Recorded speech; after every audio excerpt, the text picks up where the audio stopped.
This is a HeadGum podcast. This week on the program, get ready to nosh on thy neighbor because we're talking Soylent Green. I'm Andrew Jupin. Delicious soy boy Steven Sadek. Eric Soyska. Chris Gabin is people. I disagree. And we hate movies.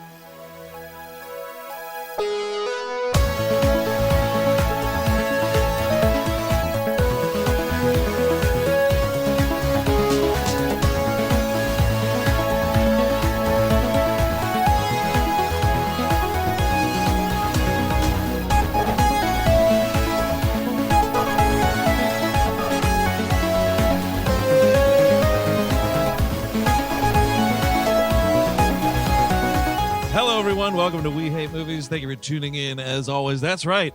This week we're going back to the early 70s. We're talking about 1973's Soylent Green, directed by Richard Fleischer. You know him.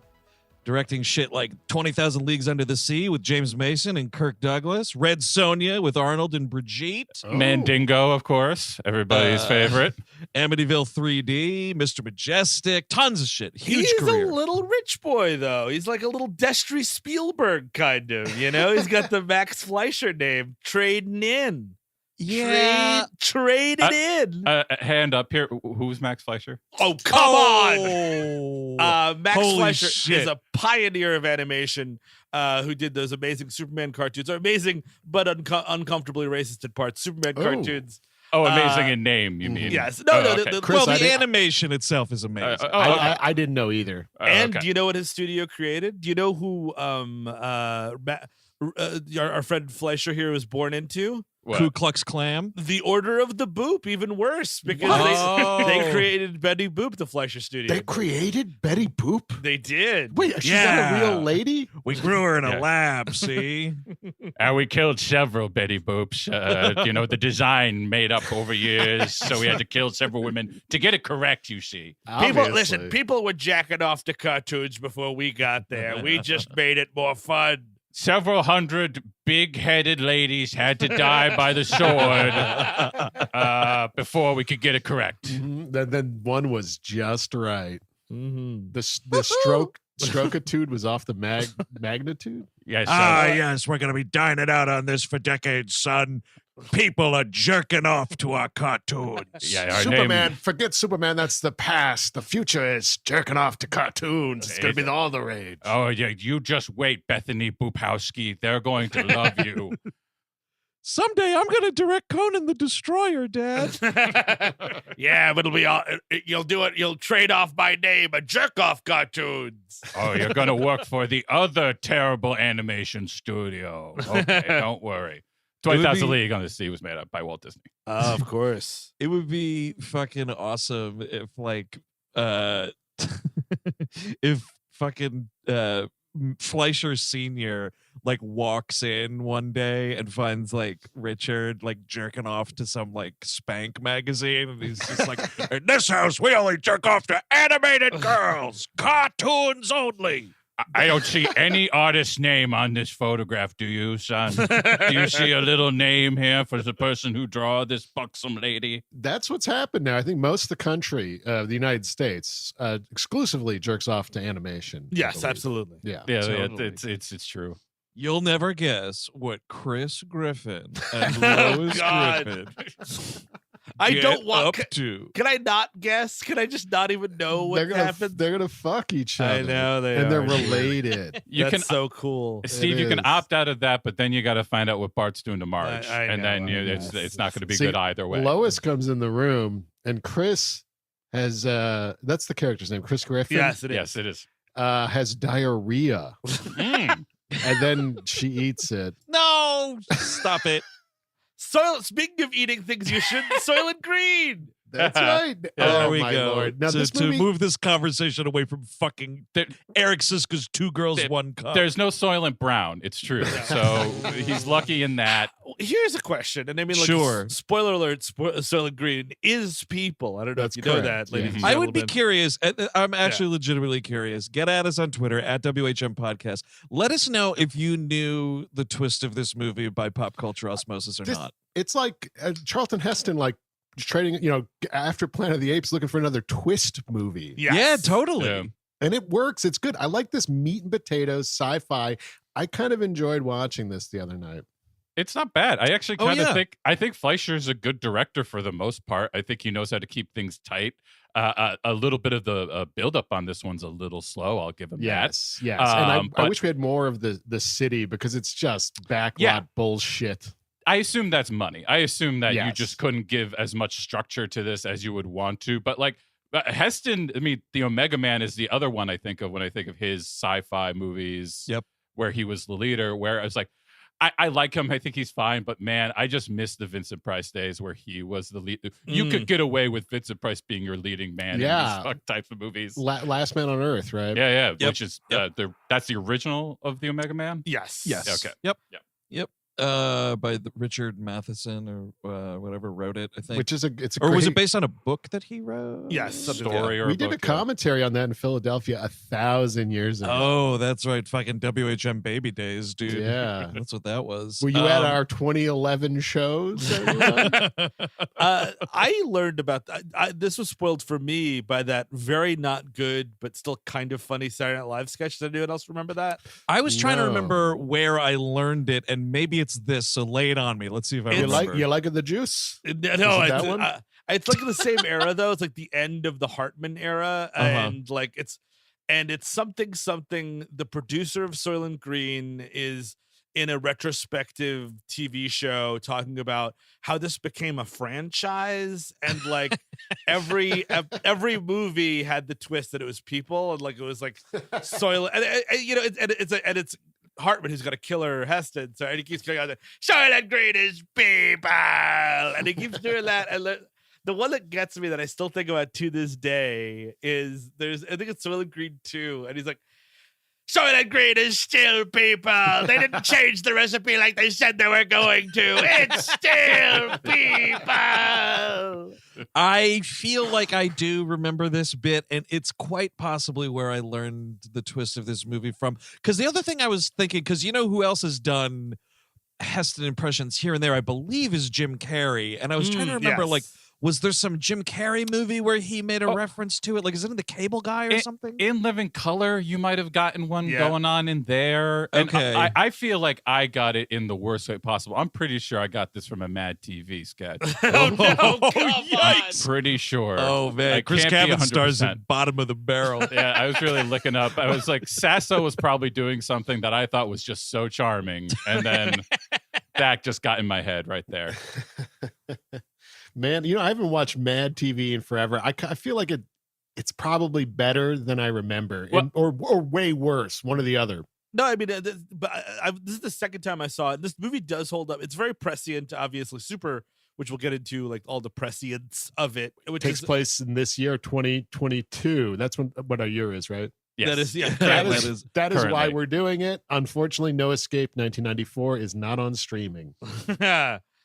I'm not sure if the employment numbers are half. Are half employment. I don't think there are currently 44 million people living in New York City either. That is, to me, I mean, one of the craziest details of this movie is every time Heston is like in a building, mainly like his apartment building, and you are seeing people that just literally sleep on staircases. Yes, I love the staircase people. What- It is ridiculous. But I think we're trying to go to we're doing Dread here in a way, like they're mega cities, because Yep. I believe at one point they say that his police jurisdiction ends at Philadelphia. Well, So Oh. Jersey is part of New York, maybe? that sounds correct. I mean, that's the other thing. Like, again, like we were It's talking about earlier, ill-defined. we don't get enough of what we would want to see here of what's actually like how this is broken down, what has happened here. The problem with that though is like I think it's the fact that this movie was made in the early 70s. I don't think it's a problem actually. I actually like the sparse detail, but like if this were like remade or made for the first time today, you'd be getting the whole backstory of what went wrong. Humongous Huge- scroll. Yes, totally. Oh, this would only work as a TV series now. Yes. You would have to get like you would get a half a season before the thing happened. It's 97 minutes, which makes it, and especially for a 70s movie, which can get a little bit, languid.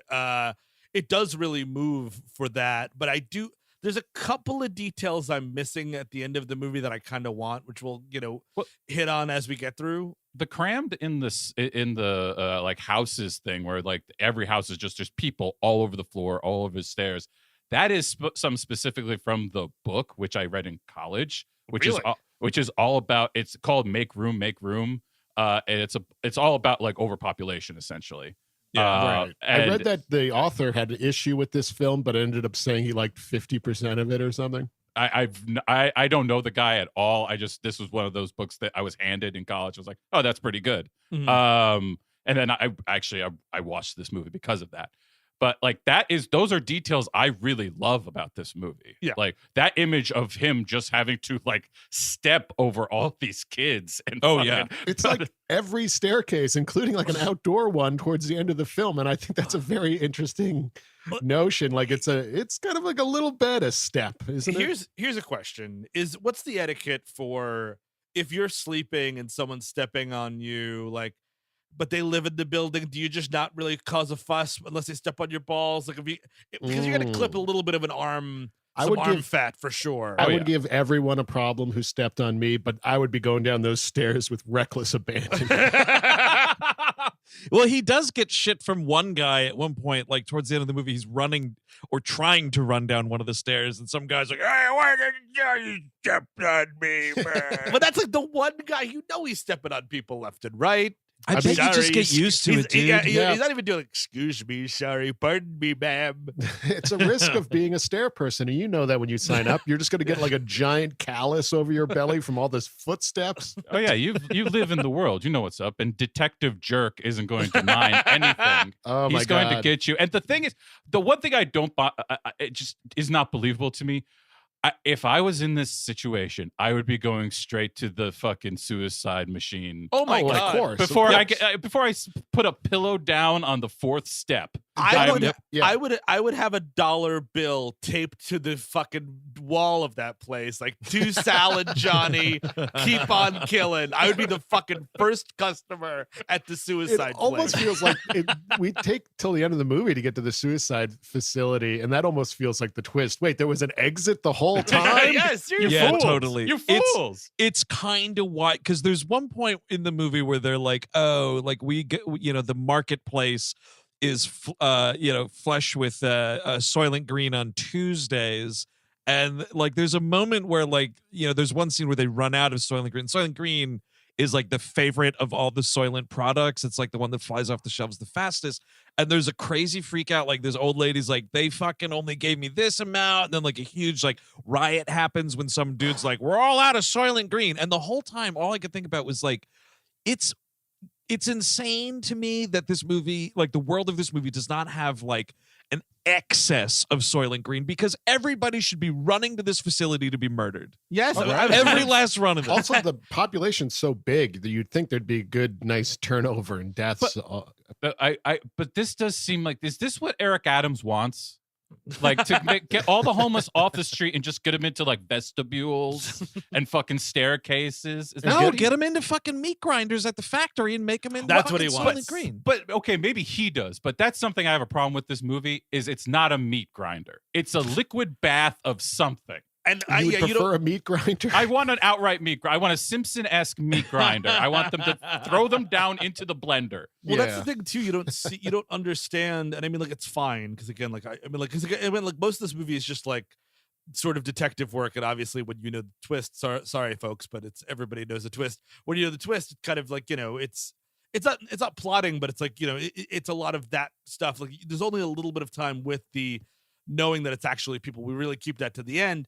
And you don't know whether is it just suicide machine people going in here, or is it like, I was reading on when I reread the scenario this morning on Wikipedia, it was like, oh, anyone who dies and the imprisoned, and I'm like, so wait, because that's different. Because honestly, I think it's everyone that dies. I think anyone that dies, because then guess what? It is not even in the top 10 of this society's problems. It really isn't. It's like, if it's just people dying of natural causes and suicide machines, and they're just turning them into food to keep people going, totally fine. I say that because Joseph Cotton, when he gets got in this movie, Yes. he mentions to the bodyguard and the furniture girl we'll get to that he's going to be going to a waste disposal facility. Oh, got it. So that to me that reads Soylent, and then it's also great that there's no funerals anymore, and we're very detached from the whole ritual of death. But then I have. Are you taking, like, if it's a murder victim, are you taking the bullet out before you turn it into Soylent? That's you don't want to like take out buckshot from your Soylent pad. Oh, there's a bunch of fucking shotgun waste in my fucking in my little cracker this week. Dude, the book fucking takes place in 1999. You're telling me I'm gonna be eating up so many fucking mercury fillings, just so many. And I read that the book has it's Soylent steaks, so it's even more visceral. We're eating human flesh. I'm sorry. I read also it's not even in the cannibalism was made up for the movie. Really? The book was just about overpopulation. Yes. Apparently. Wow. Oh, interesting. Because it's soybeans and lentils together. Right. But the thing that doesn't idea. make it doesn't make, because like when we see this the scene where the lady comes out, it's like, I didn't get enough of my Soylent Green here. Yeah. We see like it's like this whole market, and like there's Soylent bread, Yes, and there's like Soylent buns, and Right. and then there's just these cubes of Soylent, and I'm like, what exactly is like? Oh my God! It's gluten free.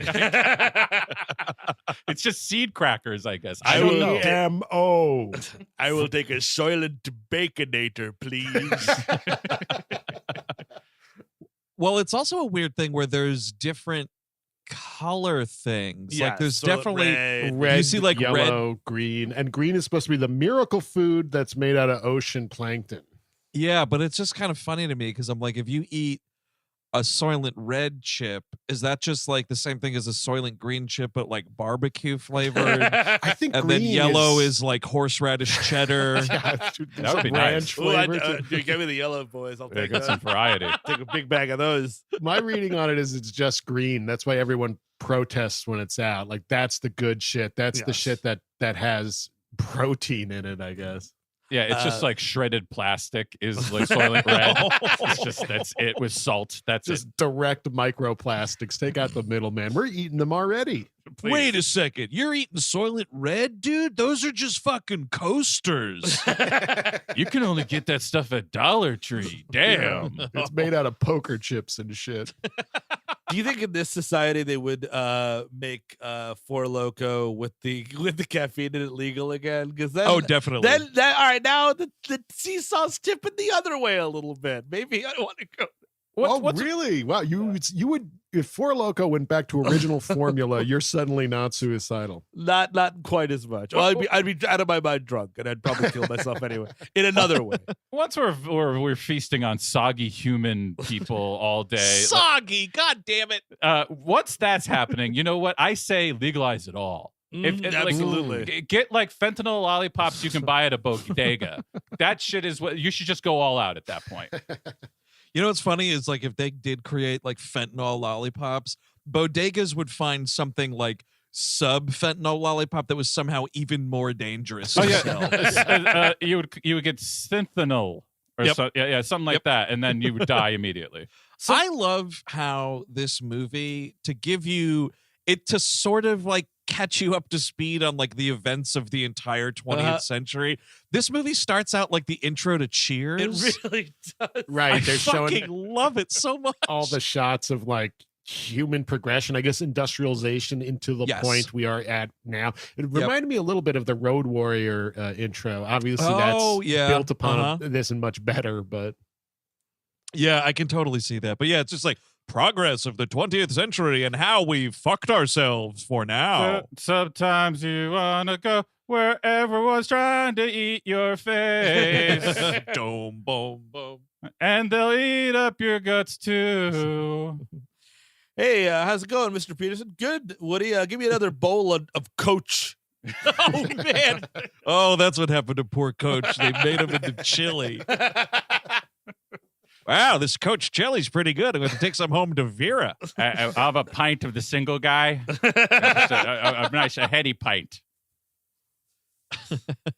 Yeah, so, whatever. We meet Heston, Detective Thorne. oh my God, Wow. I don't have a first name. I love his outfit for Oof. this detective in 2022 NYPD. He's got like a safari jacket and like a bandana just around his neck, Peter Bogdanovich style. And I guess Totally. because it's supposed to be, it's also this movie's talking about climate change Yes. and how Yeah. it's like insanely hot all the time. They say Yeah, even year greenhouse round. gases, which is really pretty Yeah. progressive at the time. So he looks really silly and stupid for New York, but like I get it why they're doing it, but I just wish I saw more of this fictional New York we're depicting. I What is just his- kind of like the fashion, honestly. It's like you're half- into neckerchiefs.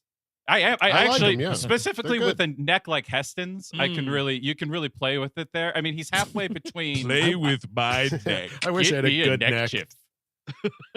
I would kill for a good neck like that. But here's the thing, though. Okay, neckerchiefs and safari jackets aside, what is with this Civil War soldier hat he's wearing the whole movie? I just, it shows that I guess that's what maybe cops are wearing. I'm unclear on it as well. Who the Maybe hell the knows? Keystone Cops. This Aren't movie, the cops the only people out there though? Like it's Yes. barren streets. Mm, it's Because- just so cheap. I think 'cause the it- movie's just so cheap. We Yeah. can't do anything we can't do any like real design on these costumes. Like later when we see Riot Police, it's literally a football helmet. I love it. That Oh, let I me love it. down big time. Where it's like, are you on riot duty? Here's a fucking 1973 fucking Patriots helmet painted silver. Well, look, okay, first of all, clearly all professional sports have been dissolved. You got to do something with that equipment. That's a good point. Just get the hockey masks. Just get all of them hockey Yep. masks at that point. Yeah. Do it that way. It's Jason's not quite here yet. But he's also that's got a true. hipster. I mean, Heston kind of has a hipster vibe with this He whole does, thing, yeah. and he's Hipster living. cop. He's living with Saul, who's Edward G. Robinson, the great Edward G. Fuck Robinson, yeah. in his last role. Hell yeah. Who is this older guy that tells him all about how it used to be, and then it's weird how every time he does that, Heston's like, "Okay, boomer." See, we used to have grass on the field. See? Okay, boomer. He was, according to like the math, he would be born in 1980 and he'd be 41 years old. So Oh, Heston. yeah. So he's almost a contemporary of ours. We Yes. learned that Joseph Cotton's character was born in 1954, which is kind of funny. Wow. And yes, I spend 400 D's on a cup of coffee. That's what I do. That's right. I'll never be able to buy my own house and have people sleep on the stairs. Wow, you wouldn't believe it. Last night, Saul, I came upon an advertisement for margarine that we can jerk off to together. Just scattered on the sidewalk. I just found it. You see that? That's the mother giving the toast to the young son right there, and the cleavage there. We can have a time of it, Saul.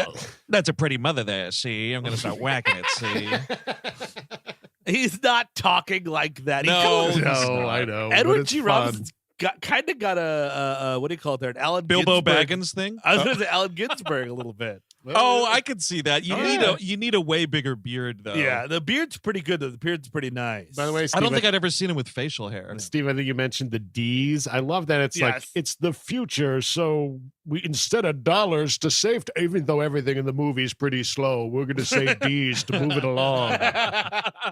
Well, they couldn't have known about NFTs and Bitcoin. I mean, it was just Yeah, too that's a early good on. You point. could your imagination can only go so far.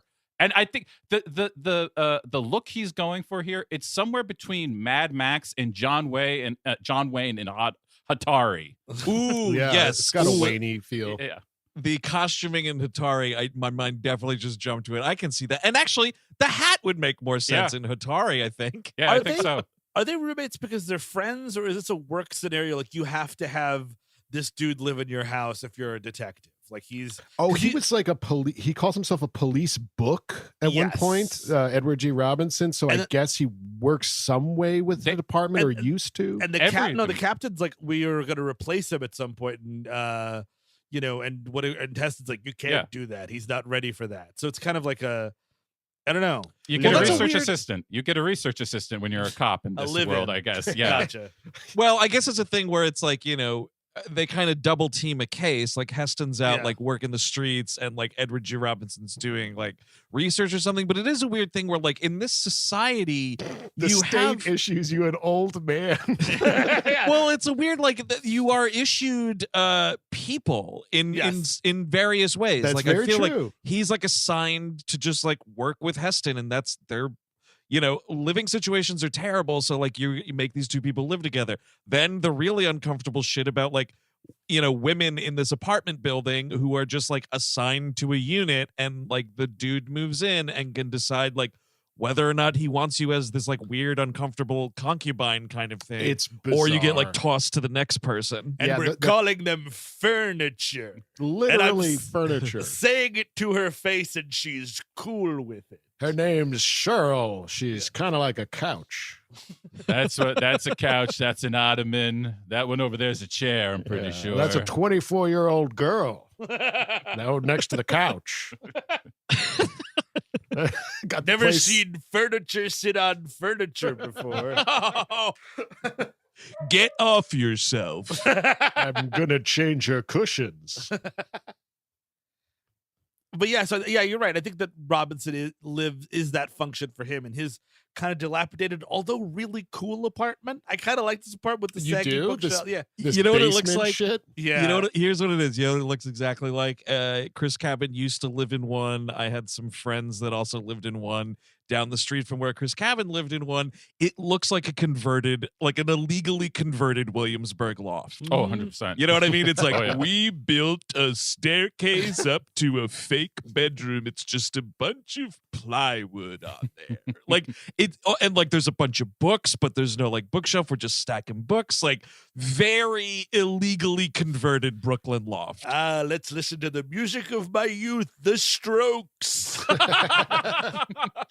Quiet down, Saul. I'm putting on LCD sound system. The Strokes, New York City Cops is quite effective. And now, man, I'm losing that Heston, but it's okay. Come on, Saul. We have to go to the farewell show for La Savi Fa.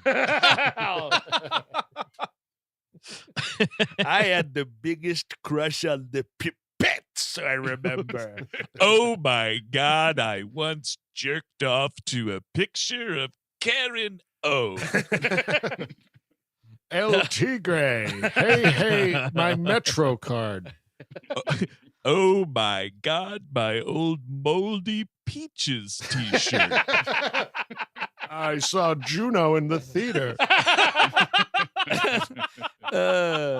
Well, the funny thing is though, like I do, and watching this movie, especially last night, again, it is very prescient. Obviously, it's not happening in 2022, but I do feel like I'm gonna be Edward G. Robinson one of these days, right? Like it's not out of the realm of the yeah. possibility that I'm gonna die in a dilapidated fucking Yep. hole because society has Owned- gone to shit. You'll definitely be owned by the police department at some point. Yeah. Yeah, 100% on that one.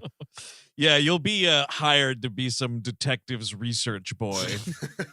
I do love, and it's not given enough places. Like we're just kind of learning about the world, and Heston has to go out. He only goes out at night, I guess, which is. I think, but what do you call it there? Edward G. Robinson has to pedal to make the electricity work. This contraption that he's on is quite something. Like they're sitting there and like, talking about like Heston's working one case and Edward G. Robinson's like trying to convince him there's like a bunch of other stuff that they should be looking at. And they're kind of having a discussion about it. And then like the light bulb starts flickering in the apartment. It's, oh my God. Well, guess what? I have to go out and do my rounds. So you fucking 80-year-old man, get on this exercise bike and you fucking light this apartment up. Start exercising. I want to listen to the radio tonight, Saul. You have to charge my MP3 player. The first song I put on it was the theme song to The Sopranos. I got myself a gun, Saul. I got myself a gun. Got several of them, Saul, up in my basement.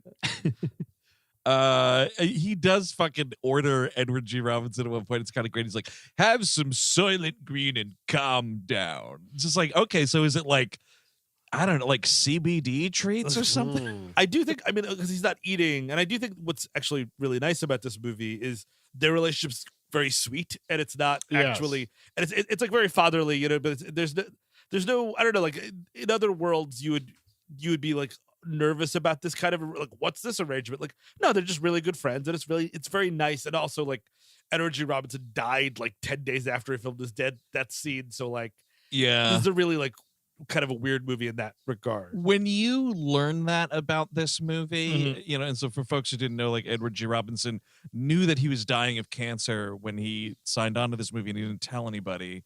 And then, literally died 10 days after he wrapped the final scene of his career, which was also this character's death scene, which is in its own way a very like kind of beautiful notion, I think personally. But it changes your entire perspective about this movie that for the most part, you can look at it as like, it's kind of just like a low tier 70s gross ass like meat and potatoes sci-fi. But like that fact about this motion picture gives it like a whole other level of importance, I feel. That scene specifically. I mean, like the whole, I'd say the last 30 minutes of this movie really make this movie. But like that scene specifically, and like I do like the idea of Richard Fleischer coming up to him during that scene to be like, now, Edward, I don't know how else to ask this. Would you like us to do it for real? Dude, we could do it. We have the technology. I don't want to die on your movie, see? I'm not gonna die in the back lot like Benji, see? The funny thing, the backlot, by the way, you just reminded me of something that's another kind of key fact for all this. Like, the lot that they were on, it looks like shit because it was shit. This was like, it was the final film that was produced on this particular backlot. And it was like literally falling down while they were using it. So it's a weird, like, it's kind of funny, but also you think about it, it's like, wow, how effective for this movie that you got this piece of shit back. Probably didn't have to do too much to dress it up to look crappy. That's great, actually. But I would just kill for just a fake establishing shot or just like a big old funky matte painting of what the city looks like now. Like a cool That's a wild thing. shot, you know, just we don't get a single matte shot at all establishing what the city looks like, do we? I think there's a scene, I think, when he's like towards the end of the movie where he's getting back to the Chelsea West Towers. I think he crosses some like LA River looking thing, and I think we do see some type of matte painting of a cityscape of sort. But it's, I just wanted more. You know, I just wanted more. Yeah, I mean, totally. You can put that in the "We Didn't Start the Fire" intro you did. Take that out. Yes. And put in just like some stupid painting of what this might look like. And I think setting in New York might. I understand the reason because it's like the big city in America or whatever. But I feel like if this was just like it's LA, I'd be more forgiving on it because I don't know. Well, that's the thing, right? Like, the streets are kind of a little too wide. Stuff's a little too open. It was all shot like in California, I imagine. I believe like an oil refinery in California is the Soylent Green plant at the end. Yeah. So it's all just like a California shooting, and then we're just saying New York. So, but I think it's the idea, at least. I mean, obviously we don't, but it's trading it on everyone's worst fears, like being in New York and it's overcrowded kind of a thing. That's true. And in '73, they'll fucking eat your baby on the street. Exactly. So he goes to Chelsea Towers because Joseph. First of all, we meet Joseph Cotton and and his furniture Shirl. Furniture. Hey, I know. I was like, oh look, that's his wife. Oh, wait, she's furniture. Great. What a fucking future.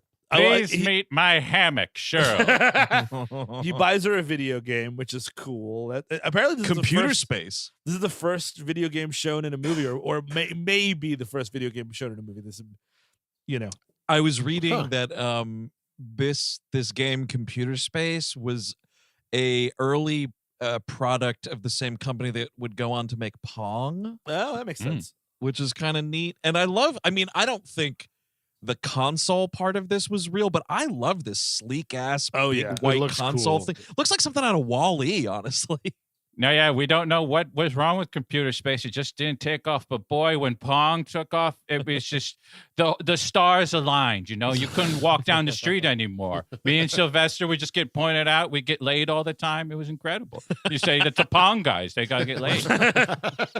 So they'd bat our balls around. Get those Pong guys laid.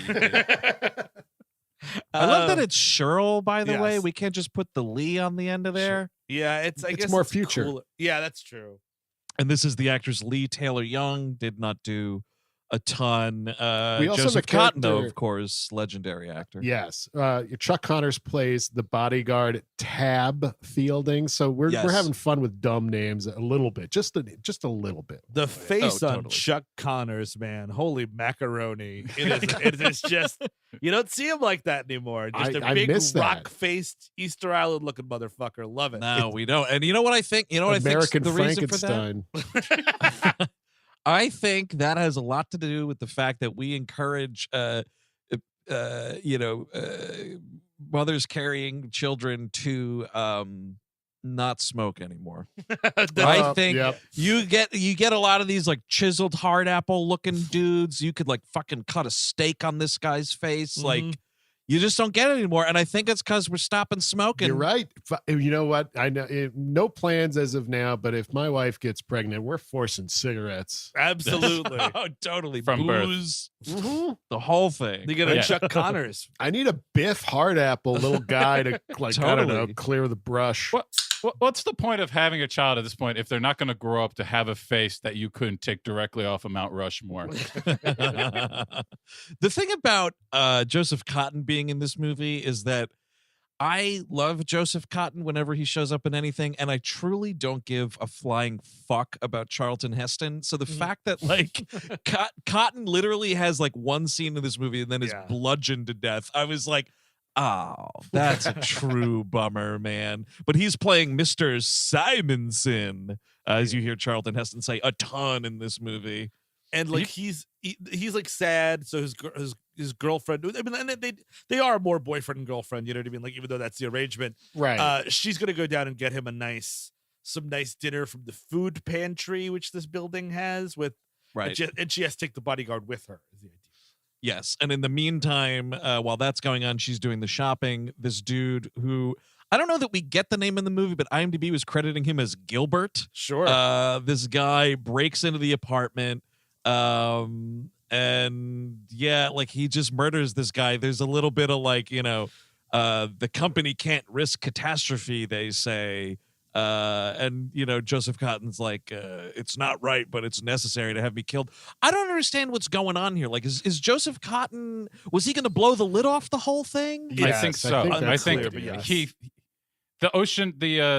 oceanography books that they find later, I think he was the guy who had figured that out. And he had confessed to the priest. The priest knew. Yes. Oh, that's the confession. So they found out he did tell someone. Even though the priest never gives it up to Heston, even though everyone, it's the writing's kind of on the wall at that point. But yes, yeah, it's kind of cool because I love this thing where like this mysterious guy who never gets paid off, this guy in sunglasses, gives him this bizarre crowbar thing, and he has to scale the wall with it, which is kind of cool. And then he winds up killing him with it, which is also fun. Yeah. And Joseph Cotton's just like, smash my brains in already. Yeah, dude, he's ready to fucking go to hell tonight, man. I will tell you what. Because, I don't want to take a cab all the way down to the suicide factory. Oh, that's a good point. No. You just might as well bash him in right here. No, who wants to go to Kevorkian Memorial? Nobody. And then I do kind of, it's weird that he puts up no fight. Like, all right, fine. Stick that thing in my brain. Go ahead. Just stick the edge of that thing right into my skull. It's corporate conspiracy. He knows how big he knows he can't ever fight. The house always wins kind of thing. Right. You know what? I would get a meeting together. Be like, look, we're all going to die because of this secret we have together. I swear to you now, here are poison pills for all of you. And just crack the fucking thing open on your teeth, when time comes, or I'm going to send the crowbar guy after you.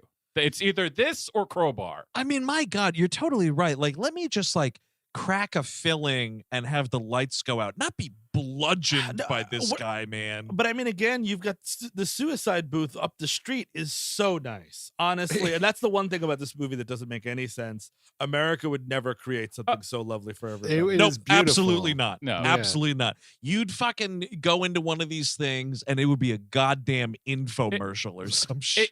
It's the Futurama. The Futurama had it right. It's Yeah. a booth. It's a little booth that you step into. It takes 10 seconds, and then your body goes down below. That's how it works. Well, isn't that kind of the little The new device pod? the pod that fucking was it some like Swedish dude's been Yeah, cooking up. plugging? Yeah, I don't know for sure, but it does look like a beautiful little. It kind of does look like the Futurama idea because it's like a phone booth for them. Yeah, like this thing. I think it was a Swedish guy. Like you lay down in it or whatever, and it, Mhm. I don't know what it does. Put some gas in there. It's- I got yeah, no you just clue. go to sleep forever, which sounds lovely. Just everybody wait, because one of these days we're going to have a wave of everybody's reclaims figures. When Jack Kevorkian starts getting reclaimed by everybody, watch out, because those suicide booths are going to be everywhere. And yeah, that's good news for a lot of people, but also bad news for society. in Well, general. I never had a problem with Kevorkian, even as a young child watching the news about it. I'm like, He why seems not? fine. He seems fine in general. but always- once he he was. becomes a hero, that's when I'm like, Yeah, oh, well, he is kind of a hero in my mind. okay. It always made sense to me, man. It always 100% made sense to me what that guy was Yeah, a peddling. little bit of dignity, nothing wrong with that. Do I have to shit my grampy rompers by, you know what I mean? Like, or can I walk down and, visit the good doctor? But then yeah, can you go like flip a switch and your lights are out, or you live long enough to be like Charlton Heston, you're shitting your pants all the time. Yeah, but Chris is against this. He wants the meat grinder only, right? And just jump into a meat grinder. Or you Look, get meat grinder is nice. you get somebody like me who sees a guy with sharp insides who's like, oh fuck, a vampire, I'm in a horror movie, better kill myself, but I'm an idiot and now I've done it, I can't take it back. that's You just, see, Darwin thinning the herd. Sure, that's a good place to go with it. Yeah, I don't know, Steve. That kind of sounds like a you problem. Yeah, I guess so. So they Oh go down no, to a vampire. better kill myself. Absolutely. I don't need that shit. Now wait a second. In this situation, Steve, the vampire isn't even pursuing you. You just saw a vampire Yeah, on the street. and You're like, he's that's it. already telling the Kevorkian guys his favorite color is orange and his favorite music is Stained. Yeah, but that's I'm afraid to be alone.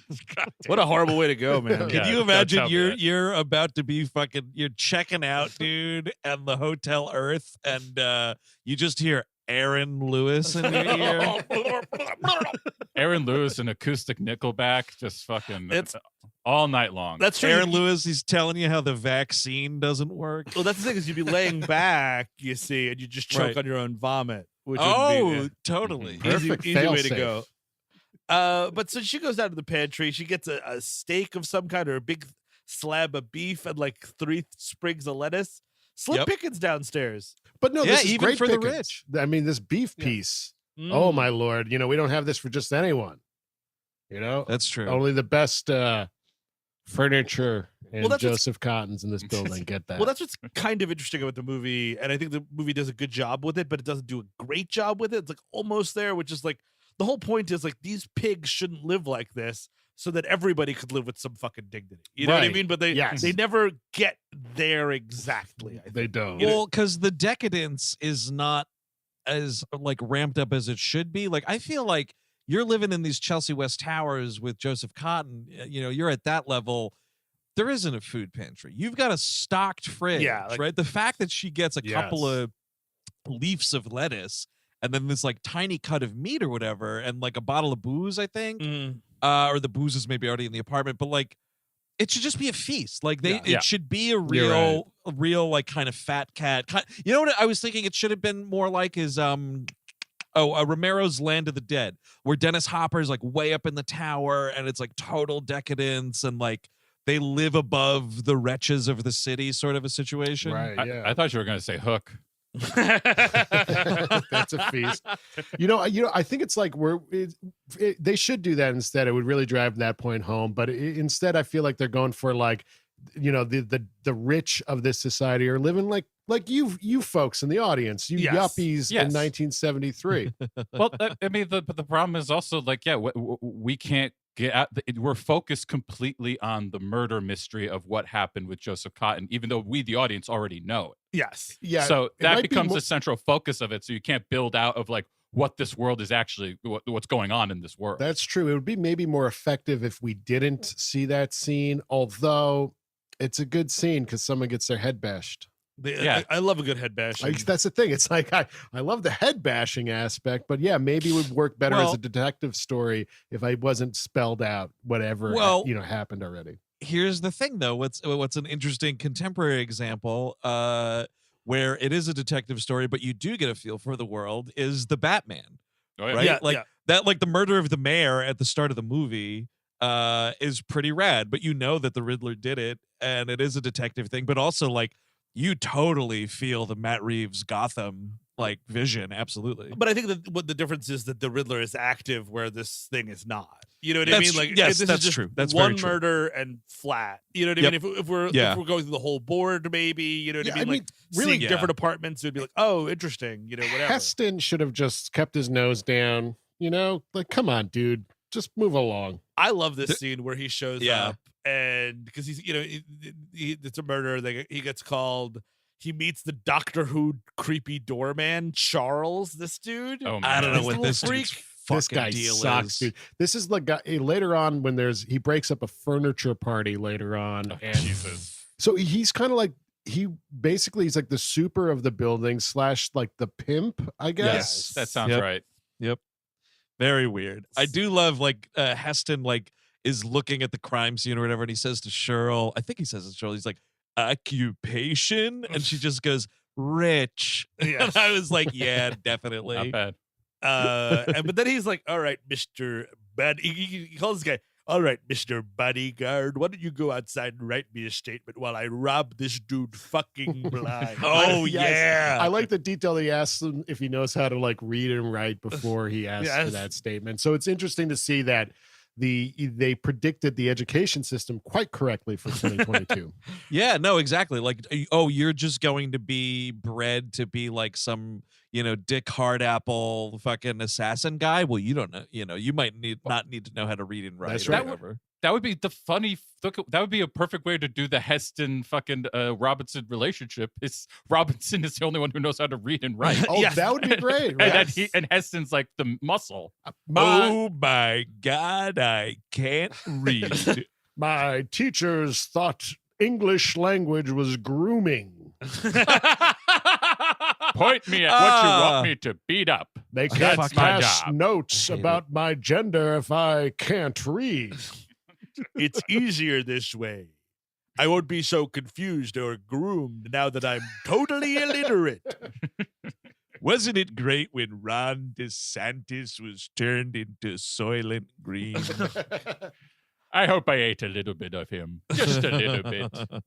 I think the other thing too about Heston telling this dude to go outside and write the statement is so he can secretly bathe in this sink. Oh, absolutely. Because like the second the dude leaves the apartment, he's like, I'm going to wash my face, and oh Mhm. my God, it's beautiful. Oh, this- hold on. So there's running faucet. Ooh, booze.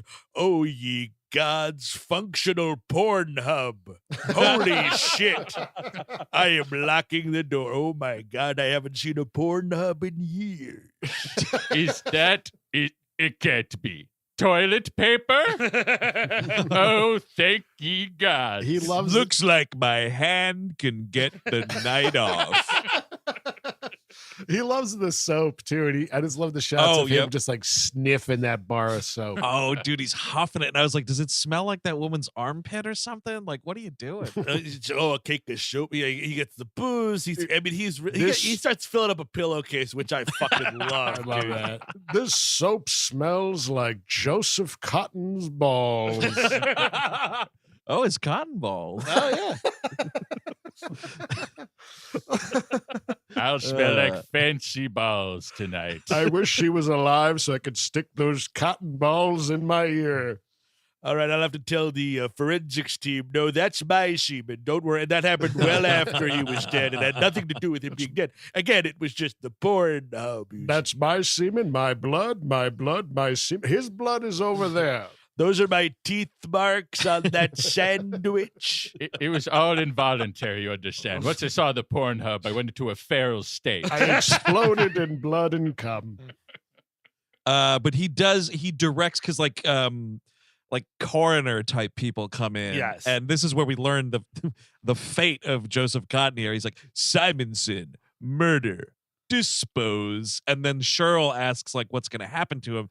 And he tells her that he's gonna be driven outside the city to a waste disposal plant. So yeah, he's getting ground up just like the rest of them. He's snacking on that dude a little while. Yeah, exactly. The coroner guy's like, oh, I want my cut of this action too, or whatever. I love this fat guy, this Wagner, the fat coroner. Like, he's like, now, listen, you're going to give me some money because I know you're going to rob this place blind. So just make peace with it now. $50. See you later. Looks like you're going to get a big slab of beef or something. I want some D's out of this thing, dude. What if you S my D? How about that, fat guy? If you want some D's so bad, I've got a D I can give you. Put your damn dirty paws on my cock. They smell sweet now because I have the rich man soap, you see. So get down there and sniff. Enjoy touching my wiener because I bathed with the same soap that covered Joseph Cotton's balls. He also takes from this apartment 2 volumes of what we're told is the Soylent Oceanographic Survey Report 2015 to 2019. Mm-hmm. Which is pretty cool. And he makes a move. He like lays the groundwork with Cheryl a little bit, like kind of I might be back at some point, just letting you know. Yeah, he's asking like what the deal is because like the contract is up and whatever, and she's like, "Well, I stay here until the next tenant comes, and if he doesn't want me, then I get moved around or whatever." And he's like, "Oh, good. So I know where you'll be." Dude, cut to the best week of Cheryl's fucking life, man. Just Totally. living it up in this place. Yeah. Well, that's why I think later, like when, Heston does come back to this apartment and there's all the other women there, it's like, look, my fucking dude died. Everybody come up and hang out. Get away from your dude and come up and hang out. Well, that's a question I have is when you show an apartment, do you get to have sex with the furniture? To try it out? I don't think that's a good question. I don't think when you show it, because like later on she has to I think you buy the apartment. You find out there's a 2-year waiting list, Dang. Yeah. So these things are high in command. And that's sort of interesting when you meet the guy later with a 2-year waiting list. I'm kind of curious with where does that guy live? Like, what's underneath this level? Because obviously like wherever Heston's like 15 levels below, and then obviously stairway sleepers 10 levels below Heston. You know what I mean? Right. Like, I just am curious where everybody sort of fits. It's a ranch out in the suburbs. That's that mid-level. And I have to marry a woman, not a piece of furniture, god damn it. Well, I mean, maybe that's a thing, Steve, right? Like maybe this dude is at a similar level real estate-wise, but like this Chelsea Towers West is just like one of the quote-unquote furniture buildings. So maybe he's trying to get into a furniture building because he, a rich guy, is, to his mind, unfortunately, living in a non-furniture building. You know what I mean? Oh, I see what you're saying. Don't have to share a joint account with a piece of furniture. That son of a bitch. Well, because he's living in a nice 1-bedroom. It's in Astoria, though. It's a little far from the city. It's kind of a drag. Oh my God, you live in the outer boroughs. Gross. Good Greek food out there, though. And by that, I mean Greek men ground up into crackers. As they should be. Oh, hey I'm now. kidding. You guys gyro a good one. Hell of a compliment. Using that as a verb, huh? That's interesting. I like it. Those are good little meat wraps, you hunky Greek guys. I want to put on a sandwich. So like that's kind of thing. He goes back to Saul and he's like, look at all the shit I got. Oh man, I got some pencils. I've got some cognac. It's gonna be a great fucking time, Saul. I love that Edward G. Robinson is so stoked about this booze. He's like a kid on Christmas morning, man. It's pretty fucking great. Well, And that's so the- what? Here's the question: you got one bottle of booze, between the two of you. Is the move to have little sips each day, or just get hammered No. in one night? Absolutely not. The portioning, absolutely not. You are a block away from the suicide machine. Yeah. You enjoy your night. You do Got it. whatever you That's want the for move. your night. Yep. You do that, but then the suicide machine again. You wake up, it's gonna be right there, baby. I It think ain't moving anywhere. the answer for the bottle question is how I treat a bottle, where I get hammered for the first 2 nights because, oh my God, I got a bottle. And then I kind of ration it out. I But then when I see. see it's getting Yeah. low, I'm just like, we better get one more hammer in. Might as well finish it now. Adding little bits of water to it just to make yourself believe that it's not as bad as you first thought. Oh, you don't want to do that though. Then you just ruin the bottle. I know. But while Edward G is drooling over this bottle of booze, Heston goes to the police station. This is where we meet Brock Peters as Chief Hatcher. Love seeing Brock Peters in the movie. Yes. Admiral Cartwright from Star Trek. Oh, Yes, that's Yes. holy Yeah. shit. Yeah, That's yeah. right. Of course. Also But from yet- To Kill a Mockingbird. Also, he's the. Oh yeah, that's Yeah. right. Man, I totally forgot that. too. Wonder if this guy got fucking rated. Probably those pieces of shit at the Oscars. they always Yeah, do it. Yeah. I mean, I bet they did. I bet When they did he- fucking did. When did he pass away? I'm I gonna mean, find out. I know he's dead. But, Okay, I'm looking up Unless it's a vampire, 2005. yeah. 2005. Mm. So was Yeah, that he the prob- year of Crash? The winner is Crash. I think you're right. Might Yeah. have been, yeah. But I like to see yeah. it. It's cool him trying to fix his watch while we're talking about stuff and learning. Yeah, pretty badass. I mean, the thing that Heston is peddling here, though, is he believes that Joseph Cotton was like assassinated, like targeted and assassinated, and the story that like the rest of the investigators or whoever want to go with is that it was like a break-in and he was murdered. Yeah, 'cause it's like, hey, aren't you? Isn't it weird he got broken in and murdered? Like, no, I don't know. Remember how it was a break-in and he got murdered. But then I also think Heston's trying to just be like, kind of want to go back to that apartment for more evidence, if you know what I mean. There's Oh, There this case is not closed, not by a country mile. might be more evidence inside that furniture. Better go check it. Dude. Oh no, there's more meat on the bone back there. Time to go a picking. They found evidence in her, Jack. You know, I didn't even play that video game. I think they have Mario Odyssey on that. God, it's been forever since I've done Mario Odyssey. You could play as the hat, you know. I haven't been a hat in years. Well, that's also the weird thing. I think Heston is, he's Heston in this, and that's great. But I think there's something missing. His relationship with Robinson is nice, but it's very weird because like Robinson will be like, "Hey, do you remember? I remember when you could buy food, when you could do like." So Robinson lived through functional society, and he's in Yeah. his 80s, and for some reason, Heston is only 30 years younger and doesn't remember anything.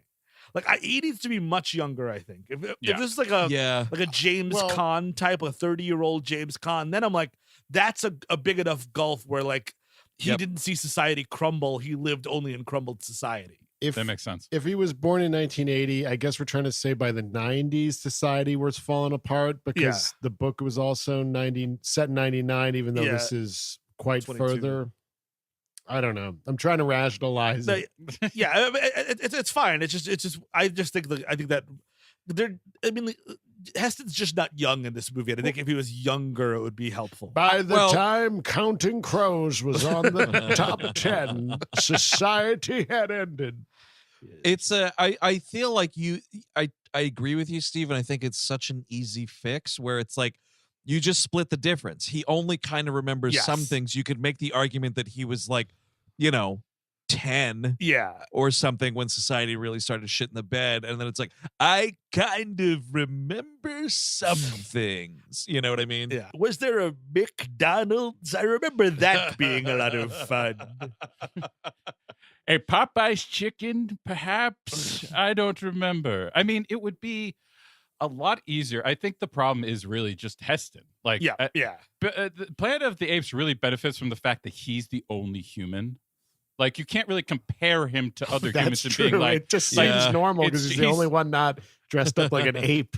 That kind of makes that work. Whereas you have Edward G. fucking Robinson and Joseph Cotton, perhaps two of the best actors to ever live, matching up against you as the main actors in this, and he just looks weird and stilted. I think that this, like, I think what you're just saying there, Chris, was what I was noticing and last night watching this, and why, because I saw this once, like, in college, do not remember it really, so it felt like a first watch, but like, I don't know. It just, and I said this at the top. I've never ever given a shit about Charlton Heston. Admittedly, also I haven't seen a ton of his movies, but like I've never gotten what I feel a lot of other people claim he had. I think he's got a magnetism to him. He's got a swagger too. Yes. He's interesting to watch. I mean, I guess like in Planet of the Apes, bright eyes they call. I mean, because he's got a flicker there. I think it's sexy. Yeah, I mean, to be fair, I do need to watch more of his performances as well because it's not like I'm, queuing up Ben-Hur all the time. I honestly think his best work is in Bowling for Columbine. Walking away from Michael Moore. Just him getting like all agitated and shit. I'm like, that's the most emotion I've seen come out of Charlton Heston legitimately in his whole career. I mean, that's the thing, right? Is like we're doing stupid voices here, and like people who have better Charlton Heston impressions, like Phil Hartman had, for example, like the stilted nature of it, like, is a real thing. Yes. And so I never have understood, like, I mean, I guess the magnetism from a physical sense, but like him acting and like saying lines, I don't know. I think it's Shatnerian a bit. Yes, you know I was what about I mean? to say that. It's like if Shatner was in shape and was tall enough to be a real leading man. Yeah. It's a really good point. That's a good connection. Yeah. I don't know. So maybe it's just I'm like hopelessly underwatched, but just like literally everything that I've seen him in, I'm like, I don't get it with this dude. I love him in Tombstone for 5 minutes. Does everybody remember that part? Where I forget. Not at all. Tombstone pretty much stops dead, and then Charlton Heston's like, well, old Tombstone boys, I'll give you some food for the night. And like, it's just, it kind of rules. Can I give you boys more guns? It looks like you only have 7 each. I could get you more guns. Oh, and when hell is coming with you, that'll be fun, won't it, Kurt Russell? And he's great in True Lies. Yes. Oh, yeah, his brief role of like running the spy agency. Nick Fury. He's literally Nick Fury. Yeah, no, for sure. He's even got the eye patch. Fuck, what was that one movie? Touch of Evil. He's so he's good, but it's obviously it's that weird. is the definition of a problematic fave for me. I love that movie. It is a grimy, gross, fucking nasty ass mean movie. But for those who are not aware, Charlton Heston 100% in brownface playing a Mexican character. Yeah. And you're like, and dude, like I bought that Kino 4K too. You are looking right into the heart of the devil with that fucking makeup, man. It is insane. It just comes through even worse, than like watching it on like, a VHS tape or something. I could not look away from it. Funny is like last month on the Nexus, we were criticizing, 1968 use of brownface for the Native Americans in that one episode. Oh, I know where you're going. And I'm just saying, like, at least this is 10 years before that. Oh no, but Charlton Heston is in a movie playing a Native American once, and it is called Savage, ladies and gentlemen. Hey, so what was that? 1976, 1999? No, no. What year? 1952. He plays. Okay. Well, he plays a white boy raised by the Sioux who must choose sides when the Sioux threaten to go to war against the whites. That's not too bad. Yeah. Well, that's sort of like worse Dances with Wolves. It kind of sounds like. Yeah. Still feels like iodine in the cut. I'm gonna tell you. Here I'm posting. I'm sure it's a fucking minefield, Kevin. And I haven't seen. Oh yikes! Oh wait, I'm gonna check it out. Oh yep. That's not good. No, you don't want that. You don't want that. Holy fucking shit! Before society collapsed, I could be in movies like Savage. And I haven't seen it forever, but 10 Commandments, I remember thinking is good, but that's like Yul Brynner kind of carrying. Oh, by the way, Edward G. Robinson as well is in that. Yeah. Yeah, they're buds, apparently. In the 10 Commandments? Yeah. And you know, yeah, these are my rules. when you're playing like Moses, I can see it being, you know, like, oh, he's stilted because God's talking to him. Exactly. He's so Yes. big. I mean, it makes sense that he's like these big characters. Yes. That's the way he's doing it. And I think that like here he has some vulnerability, you know what I mean? I think more vulnerability than you see in other stuff. You know what I mean? Like even Planet of the Apes, like, you know, he like when he's like he really like is enjoying being in this dude's apartment and fucking sitting on his couch, you know? I get that, but this is also him essentially Charlton Heston in Blank Check. Like it's just like him being like, oh yes, a shower and a sex with an ottoman. I can't wait. This is gonna be fantastic. Objection, Chris. It's more like taking care of business a touch, you know? I'm sorry. I apologize. Oh yeah, I was like, at what point is Charlton Heston a little kid on a bouncy castle? In this movie? Dude, the bouncy castle. Oh my God, it's my birthday. Happy birthday to me. Well, now I'm just thinking, oh man, what a better movie. Big, but it's Charlton Heston instead of Tom Hanks. Yep. Oh, I work shit. at a toy company. Oh, now I'm even significantly older than Robert Loggia himself. Better movie because then we can get like grampy ladies like having sex with him, and then like he goes back into being a 10-year-old boy or whatever. Here's the thing, dude. It's big, like the Tom Hanks movie, right? And then sequel called Too Big, in where a kid gets too old and he's like, well, now my dick don't work at all. I like that a lot, where a kid has to deal with erectile dysfunction, which actually affects many men. A kid just tried to seduce Jessica Tandy. Question about Joseph Cotton's arrangement, because he's up there. Is there Soylent Cialis in this society? Probably, Must right? be, yeah. I think they put it in the tap water like fucking fluoride. I mean, so like, there's a nice scene with Edward G. Robinson. They actually like. The weird thing is, like, you know, Edward G. Robinson makes this, or I think actually Charlton Heston makes the meal, and like they sit down, they like eat some lettuce as an opener. If you're cooking beef in this apartment, you better fucking padlock that door. Oh my Dude, I thought under the it. same thing. I thought the same fucking thing. The They're gonna be staircase banging down people. the door. We're gonna smell it it'd all. be Night of the Living Dead. They'd rip the shit out of, you know what I mean? Like, Well, that's Like there should be a thing like Charlton Heston or Robinson is like warming up the frying pan or something, and Charlton Heston is literally hammering boards over the door. Yeah, you know, they try to do it with like the whole teeming masses thing at the market later on when they have to get the dump trucks to clear them out. But like, I feel like we needed more of that in some way that actually felt like the protagonists were threatened. Oh yeah, you want some more nuance in the actual action of the movie, and like, but like, I think the note here is like, that's why the steak wasn't just cooked as a steak and is turned into what I can only refer to as hobo stew. Oh, it's hobo stew. Why, Chris? And I know, you know what I mean? Like, you got this beautiful cut of meat. You're only going to eat it once. You can't refrigerate it or whatever. Like, cut up a nice steak. Enjoy yourself.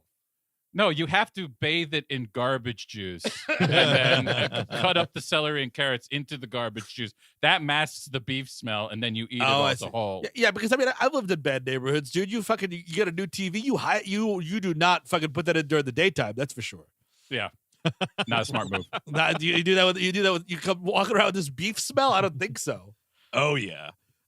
So there's a moment a little later on. Heston goes to Tab's apartment, the bodyguard, and he goes there, and Tab is on home, but he meets Martha, Tab's quote unquote furniture. God. Why did you say that name? Why did you say that name? Martha is my ottoman's name. Oh man, yeah. So then he's like going through this dude's apartment when he's not home. Is that where we're at? Yes. Paula Kelly is Martha, by the way. She's good in this movie. She is good in this. And he's like, oh my God, an in-unit incinerator. Haven't seen one of those in years. Which is like, I just love that being a feature. Like, those were never things, right? No. Or we're just trying to predict the future. Yeah. No, I mean, I had an in-unit not an in unit on the floor. There was a chute, an incinerator Yeah. chute. You I have got that those in my building. Yeah. Oh, don't okay, have- so you don't well, maybe this drawer was a chute then, Oh, maybe because it looks like a Yeah. it looks like a Dumbwaiter? a vault or something. Like Oh. you'd think there'd be money in it or whatever. Well, A safe. no. That's what they call them. I mean, Eric, the thing is, this guy we're going to find out very soon. He's killing a bunch of people. He's high up in this organization. That's He's true. got a lot of evidence he's got to get rid of. Yeah, that's a So good point. it would behoove you to have something That's like true. that. That's That's To just very be able true. to throw it in there, and to also business to expense. maybe hide your fancy strawberry jam. Oh Maybe yeah. just Oh, fucking that's keep cheap. it in the fucking vault. Oh my God, that costs at least a 250 Ds. I mean, here's the question, dude, about the D's. Is it worth fucking a rock monster for that jar of strawberries? I guess it is, right? Yeah, probably. Yeah. 100%. Yeah, Chuck Connors. good strawberries. Oh. I'd be doing it. I was picturing like someone letting Ben Grimm go to town on them. I Well, mean, that's I don't Chuck know what you Connors. meant. Yeah, I mean, this dude, Chuck Connors has been in so many westerns. He could fuck right. I think. Yeah, that's a good definitely. point. Oh, yeah. Speaking of fucking, there's a great exchange right here because like Heston, Oh, gets yeah. all the info that he needs, and she goes, Martha, that is, she goes, I should have offered you something, Mr. Thorne. Like, she kind of Yeah. is like touching her bathrobe or whatever, and he goes, if I had time, I would have asked for it. Oh man, I would have given it to you good, madam. Now I have to ask this. I'm really sorry. I just learned about this. Are you a woman or furniture? I get confused. I've been all around this city. I don't know the difference. Well, that's the weird thing. I mean, furniture seems like a slur. You know what I mean? Yes, They probably have a real title, which is like, like in-house consultant or something like that. That's what they call themselves. right? And when you're like, you call your mom, you're like, yeah, I'm an in-house consultant. She's like, oh, that's great. They're like, look at that fucking furniture. And it's like, dude, I think relax it's also, with that. Like in the 1970s, we're so misogynistic anyway. We're like, well, one day these objects that are women will just be objects, of course. Mhm. It's an incredible moment, like towards the end of the film. It's the last time that Cheryl sees him. And he's like, all right, well, talk to you later, furniture. And she's like, please don't call me that. Exactly. I don't like when you call me that. And it's crazy because he's like, all right. Because he goes You back. convinced me.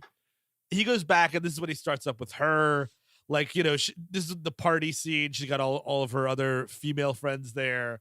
And this dude, I think Heston comes in, and he's just like, it's kind of the greatest part is he picks up a cigarette and he goes, oh my God, a cigarette. Oh, I can see. If I had the money, and it's like a 70s joke. It's like a joke for a 70s audience. He smokes the cigarette and he goes, if I had the money, I'd smoke 2 or 3 of those a day. And Right. everyone Yep. in the 70s is smacking their knee because you're Yep. smoking 40 a day. You're smoking packs, 2 to 3 packs a day. Exactly. Which It's is, an awesome moment, though. Like Charlton Heston walking into this party, like, because he takes the cigarette, he steals a drink from another woman. The whole time he's like pseudo schmoozing here, there is some grade A porno music on the Mhm. Oh, score, for like sure. some hardcore 1970s fuck flick orchestration. I love it. By the way, just real quick, that we find out by now that that Santini, that damn Italian governor, is involved in this conspiracy, and he forces G. Robinson there to lick his spoon that he stole from. oh, that. yeah. Well, and I doesn't force him. He's like, it's a nice treat disgusting, for you, dude. It's just like, Saul. Here's it's in a his pocket. spoon, Yes. my pocket spoon. That I mean, you might as well just lick his jeans at that point. That's my beef with it, is like he didn't find some saran wrap Yeah. and put that over the spoon. He just puts it in like the breast pocket of his jacket. Like, you're getting jam in that jacket pocket, man. I don't care who you are. Oh, Saul, you're like a father to me. Here, lick some jelly out of my jacket pocket. I want to treat you so well, Saul. I've got loose jelly in my pocket. I mean, I know you want your surrogate father to eat your strawberry or whatever, but just enjoy it yourself and move Yeah. about your day. And you can tell him that later. It was really good, dude. Would you like some of this jelly and lint? It's very good together. Look, Saul, it's your favorite jacket jelly. You could pick the Kleenex off of it. Oh. But so like he takes Charlotte to another room. He's questioning her some more, and then they get down to fucking. They just get down to fucking. Oh yeah, of course. Mhm. I love you catch this fucking huge fuzzy egg chair that Charlton Heston's sitting in while this woman's taking her clothes off. Fuck. I for like and I wouldn't do this because like used furniture in general, definitely not. And where you'd have to go to get this, definitely not. But for a split second, I was like, I wonder if they got those cool fuzzy egg chairs on eBay. They also have a David Cronenberg shower chamber. Dude. Yes, they end up fucking in it. And because he's seduced by hot showers and stuff, and he hasn't had like a real bath in forever. So I guess Edward G. Robinson's just like sponge bathing him or something. This is definitely the one where I would have been, I don't need necessarily all the other stuff he's stealing. The hot shower would get me to definitely hang out in a corpse's bedroom. Oh, big time. Oh yeah, of course. I do that this now. one would do it. If you want to talk about from my cold dead hands, that's me out of this apartment. Honestly, it's like I'm gonna just do this. I'm gonna squat here until a SWAT team removes me. Tenants' rights. Exactly. There's hot shower, air conditioning, a pretty attractive lady, video games. This is my last stand. This is it. Because here's the thing, like you live it up as much as you can, right? And it's like come and fucking take it, right? Yeah. And then the worst thing that happens to you after, days, maybe a couple weeks of, jam, video games, ladies, booze, right? You just go to that fucking sweet, sweet suicide machine. I mean, It's fucking true. It's true. it's kind of awesome. And you're not gonna like. How long do you want to live, Charlton Heston? This is the way. I'm looking for the last week of my life. And this looks like a good one. So like as they're getting ready to get down to fucking and everything, Charles telling him about, like remembering all these people that Simonson had dropped by the apartment, including Santini. So you start figuring out that, he was up to some sticky shit here.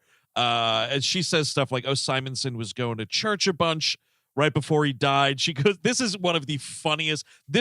Heston had me going with this. She goes, speaking of Joseph Cotton, I saw him cry more than once. And Charlton Heston just goes, yeah, old people do that. Best fucking line of the fucking movie. Oh my God. Yeah, old people do that. I got a weepy old man in my house right now licking jelly. I bet you he's crying right now. Have you seen all those people outside the suicide machines? I mean, they're weeping their eyes out. I don't know what the fuck their problem is. This is when Charles comes in and starts smacking all the other furniture. Yes. Yeah. And he has to I called them here for questioning. And you know what? Like, fuck dude, you, Charlton yeah. Heston. Like, start beating this guy up. Start roughing him up a little bit. Throw this dude down a flight of stairs. That'd be cool. All he does is yell, get the hell out of here at one point. He keeps calling him Charlie. That's sort of something. But yeah, and he's like, oh, because they don't get down to fucking right here. They start making out, and then there's all the disturbance or whatever, and then he's like, well, I got to go. And she convinces him to stay here with the promise of a hot shower, and then she's like, and I'll rub you down afterwards. And he's like, oh, great. Crank the air conditioner. Dude. Blasting this AC and fucking after a hot shower. Here's the thing with the shower scene, by the way. It's like a weird... They're in a scented candle. They're inside of a scented basically. candle. And you could smell it from here. I could have swore, dude, for a split second before they cut away, you see some Heston ding dong. Really? I thought there was just a my quick God. snippet of something there. My wife called it out. She was Really? like, oh yeah. She's like, yeah, I saw that. Charlton Nice, Heston dude. penis. What is this? My search history? It's about to be. Ooh, this is so much better than that rotten Planet of the Apes. I'll tell you that much. I'll type Well, in, there was a sexy lady in that movie. That's true. Too, I'll though. type in know- green penis to try to get the exact movie. Oh, you know that prude Burt Reynolds, he covered his shit up. I'm all natural. If Playgirl wants to see my ding dong, so be it. Not seeing anything here on the Google image search, which is Well, a that's a crime. big problem. Maybe, you know what? I'm going to take Mm. out green. Let's go penis, just Charlton Heston penis. Why don't you look at my AK-47, baby? Because I'm a fucking piece of shit gun nut. God damn it, I'm not seeing it here either. All right, I'll just have to go back to HBO Max. Yeah, You got Safe Search on, dude? Let me double check. Oh my God, no, I don't. Damn No, it. I don't. Damn it. I don't think so. Well, let me try to search for something even more salacious, and then maybe that'll prove if it's on or not. Eric, it's right at the end of fucking Bowling for Columbine. Just get a file and snap it. Mr. Heston, could you put your pants on, please? Okay, Mr. no, Heston, please put your pants back on.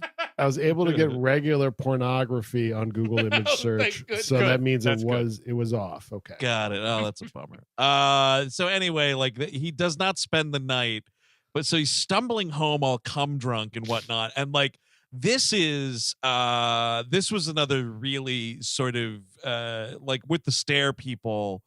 This was another like sort of real striking bit of imagery here. He stumbles on this dead lady and like he closes her eyes and then you see like there's something tied to her wrist and you follow the rope or whatever and it's tied to a baby that's and just sitting there. Takes it back to Edward G. Robinson. He's just like, I've found more steak. Yeah, looks like you got more stew. Yeah, see, you're gonna make some baby stew. Yeah. Yeah, see, I like a medium rare, all right? We haven't had a baby in weeks, Saul. Ooh, veal. He takes the baby, into this church because he's going to talk to this priest that Cheryl said, Joseph Cotton was seeing right up to the end there. And this is the actor Lincoln Kilpatrick, who also in Omega Man with Heston and also in, I think, a total stay tuned, but it's kind of a fun movie, Fortress with Christopher Lambert. Did you ever see that one? I never did. Yeah. Oh, it's like him breaking out of a super prison. Oh, it's kind of great. Is that Albert Pune? Stuart Gordon. Stuart Gordon. Yes. Ooh, the great Stuart yeah, Gordon. that's I right. like that. Mm-hmm. Yeah, no, it's a totally fun movie. So this is this priest character, and he is trying to like interrogate this guy to figure out like what the heck Joseph Cotton, a rich man, was doing coming down to this like church / makeshift shelter for people or whatever. Doesn't get a lot of information like right away. He's like, it's kind of funny because the guy's like, can you come back later? I'm super tired right now. Yeah. I thought he was high. And like that kind of would Well, make sense if you were in this world. It's not the I best don't- performance either. Let's all Yeah, call I it. don't know what's going on with this performance, but you're totally onto something there, Chris, because I thought like the character was supposed to be messed up on something. Yeah, also, and that would make sense. Like if religion has rotted away now because of all of this stuff, like it would make sense that he becomes a drug addict. I think it's a combo of he's tired and he knows the truth of Soylent Green and it's like eating him up inside. Yeah, he's He like can't tell anybody. distraught. oh That's yeah, probably yeah. true. And again, got it's it. just not the greatest performance. So No, but I gotta say, him finding the kid outside, that's a good scene. But I also need to see a scene of these corpse collectors who are roaming the street and bringing all this meat back to the fucking plant to put in the. If there's just these mothers dying on the fucking staircases Yeah. everywhere, you need a fucking battalion to That'd fucking be- go through the city. A great job to get. I would sign up instantly for Corpse Grabber. Oh yeah. Well, I think probably part pays of well. that. It's one of those things that, Oh, it's a dirty definitely. job, pay well kind of a deal. Yeah. Oh, Yep, yeah. totally. Pension, the whole thing.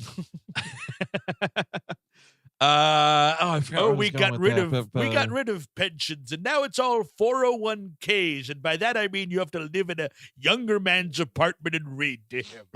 I mean, you literally have to make $401,000 a year. I'm not like one of those wealthy body collectors. You hear they could buy 3 apartments and all the furniture they like. See, and also, I remember what I was going to say about the body collectors. Like, because there is a mandated curfew, I feel like that's the time when the body collectors are out there. So, like, you could totally have, like, empty streets. Just film a shot of, like, the garbage truck driving down the street. There's, like, corpses. People are just dropping dead all the time would be between so- heat and whatever It else. would be so easy to film since they have the garbage trucks of the bodies at the end of the movie as well. You can Yeah, pepper it in exactly. a little bit earlier. Gives you that's- some atmosphere. Well, that's what this movie, Right. that's what this movie's sorely lacking, and I think that's. I mean, when I was, my wife didn't watch it with me, but like we were talking about it afterwards. And she said exactly what I think about this movie, which is there's a reason people talk about this movie but don't really watch it, and that's kind. You know what I mean? Like Yeah, the it's ideas cheap are as all fuck. there, and it's just missing that like great, cinema act. It's not a cinematic movie. No, Exactly, it's not yes. beautiful, really, Mhm. at all. But also, I mean, it's interesting to your point about atmosphere, though, Steve, because I'm thinking about like, it's kind of funny because I jumped from, my brain inaccurately went to the wrong Matheson adaptation, because the Vincent Price Last Man on Earth has some good atmosphere in it. But as I say that though, Omega Man also has some decent atmospure going I on. think it's in it. better because it's more Yes. open. We're doing like outdoor filming. You're going and doing shit. This Yeah, is that's all true. just soundstage. And again, with Omega Man, you have the benefit of him essentially being the only person there, the only yes. human. There's a couple Yeah. other ones, but it's mostly zombies and him. So he goes to his boss and is like, "Hey, man, this is the part when his boss tells him that he has to close the case. He doesn't want to close the case, Oh, right. and basically that's kind of the next action of the movie, as he realizes A, he's being followed, and B, like there's a big cover up. You don't really see what you don't. The governor never like comes back. He's like in one scene, kind of, sort of. You know what I mean? There's one scene. It's with the fucking other guy. the sunglass there's dude. there's the tab whatever character, and then there's sunglasses guy, and I feel like that's just one character. But I think sunglasses guy is the boss of the bodyguard. Maybe. Sure. I think he was like the tail that then like it keeps informing the company of what's going on, and I guess the bodyguard is just muscle for the company. Sunglasses guy is in charge. Is like essentially the guy who pays all of the assassins because he's the one who gives the special crowbar at the beginning to Right. the guy who kills Joseph Cotton. Yes. And the guy with the special crowbar is the guy who's shooting the people in the crowd later. Yes, yeah. But sunglasses guy here is seen informing Santini that Charlton Heston refuses to close the case. Brock Peters is like, close this case. We want to get on with our lives, blah, blah, blah. And he's like, I don't fucking think so. So then like, yeah, the mayor or the governor or whatever, like gets word. Also Santini, I was like, is this guy like a part-time magician maybe? The great Santini. Yeah. That's what I kept on thinking about the great Santini. I'm like, this isn't Robert Duvall. Totally. And yeah. no, but so then the next movement is like he's my favorite scene of the movie, is this Chuck Connors, the bodyguard, goes to the priest, goes to the confessional, says, "Bless me, Oh Father." my God. It's like yeah. a fucking Scorsese movie for 5 seconds. He just goes in, it's like, "Bless me, Father, for I've sinned," and just shoots this dude in the head. I'm like, yeah, movie. Now we're doing it. But here's another thing about that though, Steve, to speak to the guy who played the priest's performance, Yes. like I thought the guy was already dead because like the assassin goes in the confessional and is doing the whole "forgive me, Father, I have sinned" shit, and this actor playing the priest is literally like bug-eyed, just staring off, and I was like, oh, somebody killed that guy, and then he gets shot in the head. When he gets shot, it literally looks like somebody gave him the hook and Yes. pulled the whole body off stage.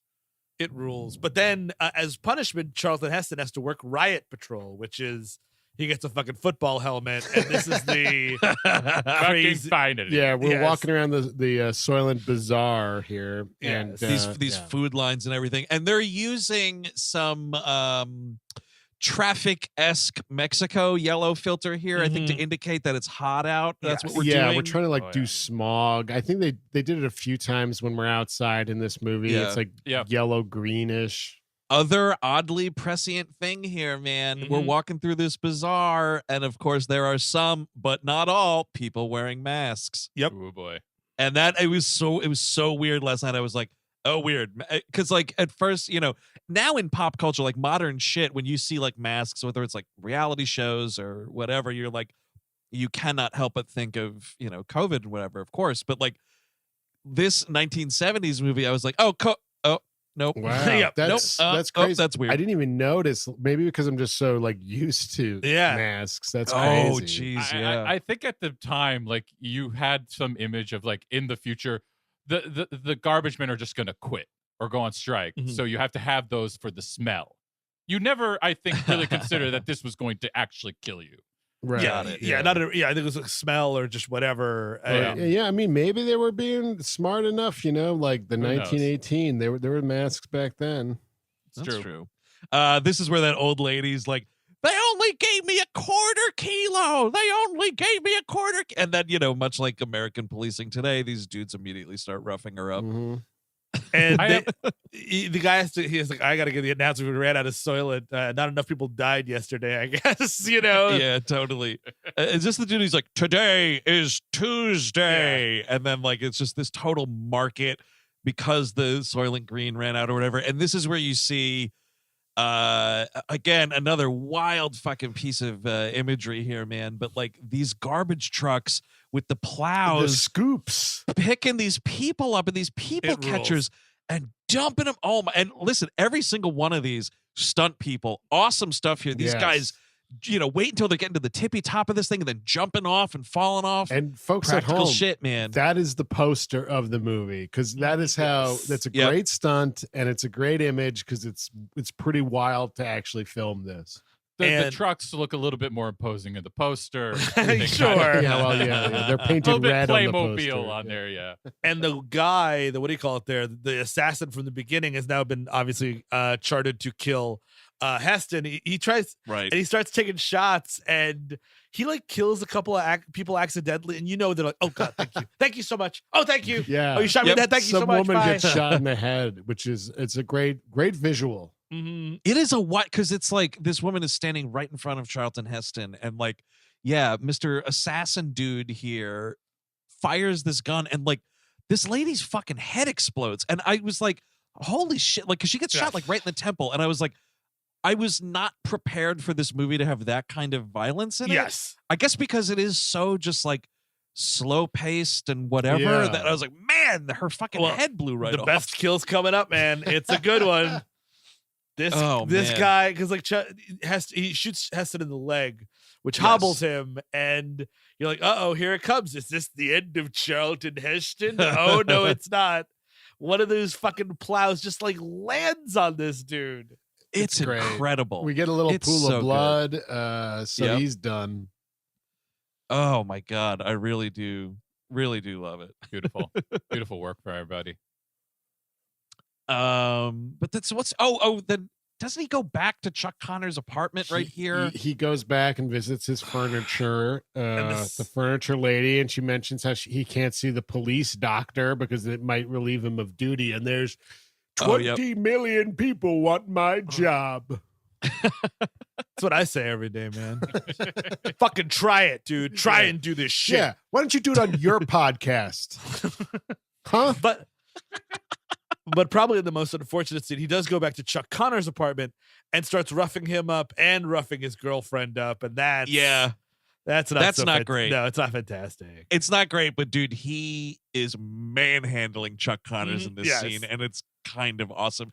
And he's basically going there to tell him to stop following him, get the tail, go fuck off or whatever. And he's just like, get off my back. It's also good. Which is, I think, also what he yelled at Michael Moore 40 years later. And then he also said what he said to Michael Moore was and if I see so much as a shadow, I'm going to come here and kill you both, which is really, really something. Yes, that's a great line, actually. I was impressed with that delivery. Because it's kind of funny. I guess what ultimately doesn't work for me is laid back mellow Yes, Heston, yeah. because he fucking freaks out in this scene. And Yes. I was like, yeah, do it. I mean, don't hit that woman, but do the rest of it. Oh, he'll do that for free. I don't think that wasn't even in the script. My special guest this week on Lady Slap is my good friend, Charlton Heston. He's wearing a furry costume, so you can't see who it really is. But rest assured, it's him underneath the costume. Wow, what a great inverse from Planet of the Apes. So this is a cool scene, and I kind of wanted a little more of this, actually. Saul going to this book depository and talking with this group of research nerds. Oh yeah, this council of elders, the last people that know what books are. This I is what's kinda happening love in your this. public library right now. Honestly, if you go in the back room of your local public library, you'll see 6 old British people just yucking it up. Go to your library tonight and ask those old British people in your library, because they're going to be there. And they're going to be British. About the cannibalism going on in society today. Yeah, which Soylent do they like? Do they like the shake? Do they like that, or what's their deal? Like, I do think it's almost every community event is essentially something like this that you see at the library, and then. But honestly, this is kind of what I like. This is like one of my favorite scenes because like this is almost like Brazil like that you have the one.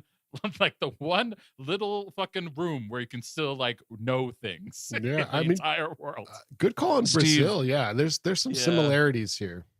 Steve, you know what it reminded me of though? What's that? The Scooby Gang just doing some research on Oh, Buffy yeah, in the library. Get Giles in there, a much older Giles, I guess. But yeah, so basically, like he goes there with these two Soylent oceanographic reports that Heston gave him, and asks these people to like read it and figure out like what the information means or whatever. And I just love that like they cut back to Edward G. Robinson, and like it's this fascinating thing where the woman, like the leader of this group or whatever, starts talking, and then is it a music swell or there's noise or something, and it blocks out the audio and you can't hear what she's telling him. And Edward G. Robinson like comes out the other side of that audio break and he's just like, it's horrible. Like he gives such a great reaction here. This is a good filmmaking piece of the movie, like using the audio in that way and so on. Because it's a good way to be coy. Like you are being coy, but you want this character to know. So how do you do that? Right. You do it that way. He gives a great performance in this movie all around. Yeah. And then this would not be my last straw. Where he's like, that's it, suicide time. I would have been much earlier than this. Mm-hmm. So much earlier. Oh, sure. He writes a note to him, I'm going home, which he knows what that means. Right. Thorn, I'm going home, see. I think with the in the Council of Elders or something, like when he finds out the truth or whatever, he says like good God, and someone says like, well, where would we find him? And G. Robinson says like, I imagine he's at home. So yes, there it is. Yeah. Well, I mean that would be like why it doesn't make sense to me is like you hear for the first time what's happening here, what's happening to people who die in this world, and you're like, well, I got to get on that. Yes, exactly. So I'm gonna go directly from here to the suicide factory. And I'm going to watch a nature footage until I pass away. Hey, Nabisco, can you turn me into like a cracker or something? A Nilla wafer. See, so that's interesting, right? Like if you find out what's going on and then you're like, nobody's making a meal out of me, see? Right? So then I think your choices are like, because the ocean has not yet dried up in this world, so you could go drown yourself out there. Maybe no one finds you. Self-immolation maybe also an option here. Awesome. Make sure the corpse is either permanently missing or destroyed so you can't be turned into people food. Here's the thing, Andrew, though. It's that room is air conditioned, and that you cannot undersell how that air conditioning, because he gets it's just, you know what I mean? Like that's all that's what I again, so it would have been you're much saying earlier. Steve, you would not want to die with a flop sweat on? No, absolutely. Yeah, exactly. On the back of my neck. No, thank you. Steve would like Dick Van Patten to slowly escort him to the suicide room. Absolutely. Once August hits, get me to that suicide room. The ocean makes sense. Like drowning yourself, that all makes sense. I don't know about self-immolation though, because we all know there's people out there who really like their Soylent burnt. That's a good point. So then you don't know. I mean, I'm talking. Yeah. No, like you find a fucking crematorium cabin and really do it. You know what I mean? Okay. Far away from other people. I thought you were talking about Buddhist monk type. You got to thing. get people to like Freddy Krueger you Freddy Krueger me, and then there's got to be like a buddy system. Crisscross. Oh, we both pull a rope at the same time. Maybe we just all burn to death in this barn tonight. So he goes, I mean, and this is really, you get there, you sign your thing away. My question is, do you have to pay for this or no? Like, I guess it's free. Oh, it's the United States of America, dude. Someone's getting charged for it. Yeah, what's your next of kin? Your insurance company. Yeah, Charlton Heston goes back. A bill for 600 Ds. Oh no, that's selfish. That's why he runs to try to save him, because he's like, we can't afford this. Oh, of course. I'll spring for the classical music, I guess. You selfish piece of shit. Oh yeah. Oh my God, he went for the full package. Wait, the 360-degree monitors. God, oh damn it! Shit, the woodland animals too. That's so expensive. And he gets his orange and he gets his light classical music. It's honestly, it's a beautiful little moment. It is. And Let me ask you about the system though for a second, please, because one of the things that I love is like, I guess the movie, it turns out for me anyway, did a good job of making it feel like disgusting and hot and whatever the whole time. For sure. Because the moment where he approaches the building, which kind of looks like the Barclays Center, A little bit. and he goes in the front door, and the woman opens the door, and he feels the air conditioning. And it was a cool moment where I was like, ooh, like I kind of feel the air conditioning. Like, good job with the sound effects and whatever. Right. And the woman like welcomes him in.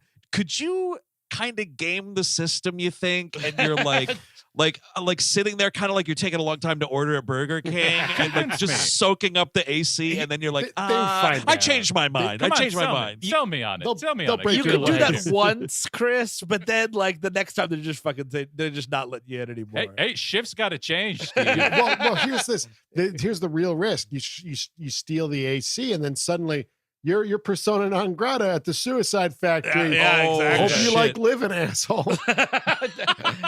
I do not, my friend. So I think it probably, you know what the thing is it's probably once you walk in, and if you just want the normal experience, it probably is free.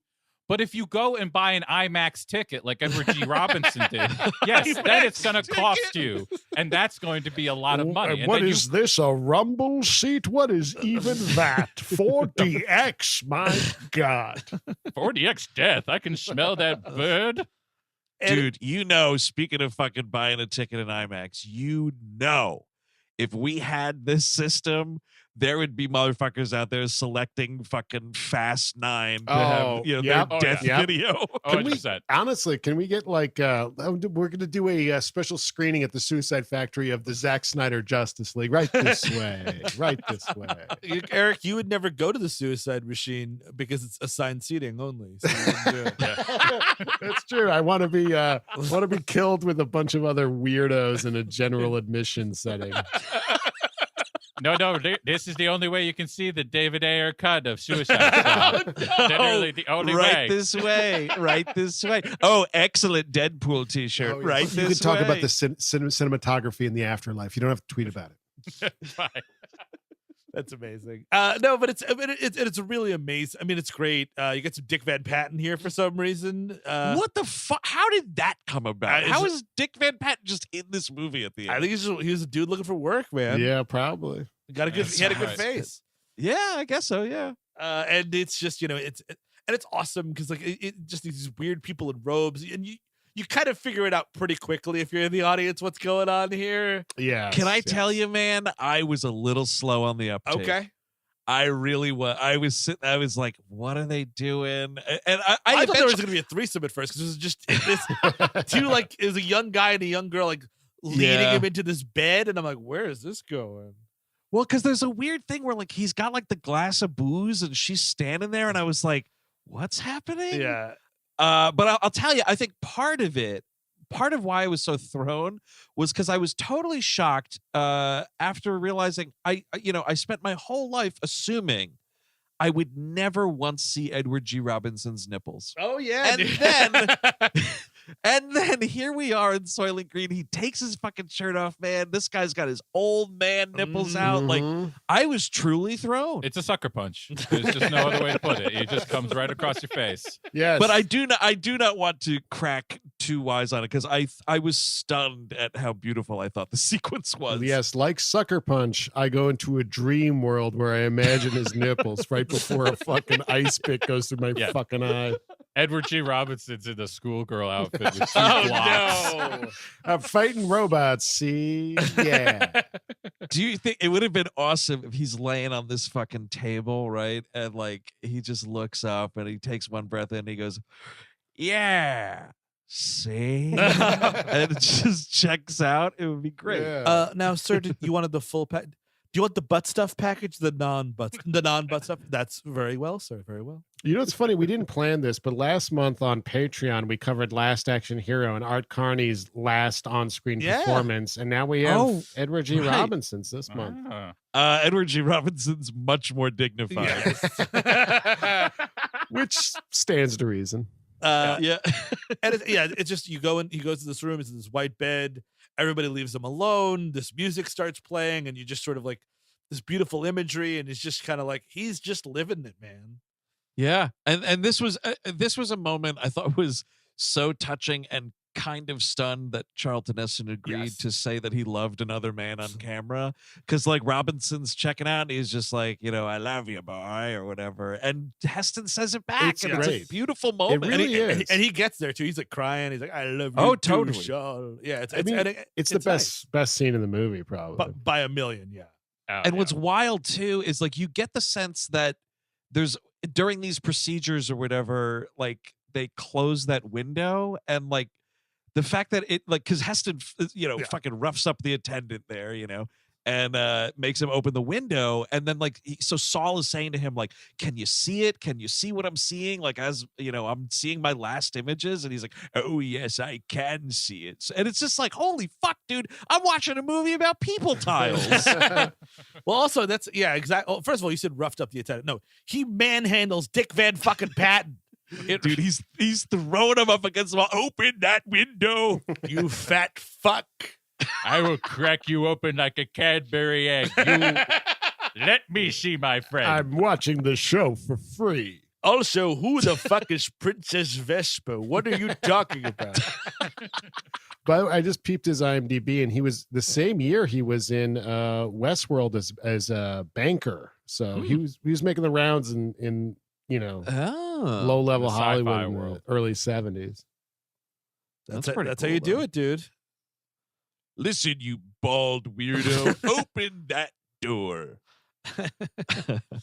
But so they don't really, maybe they do in the book or whatever, but like they don't explain what happens to you. No, well, right? Like he just sort of dies. Yeah, like, you don't know if it's a gas or if it was that drink he took or whatever. But it seems pretty nice, honestly.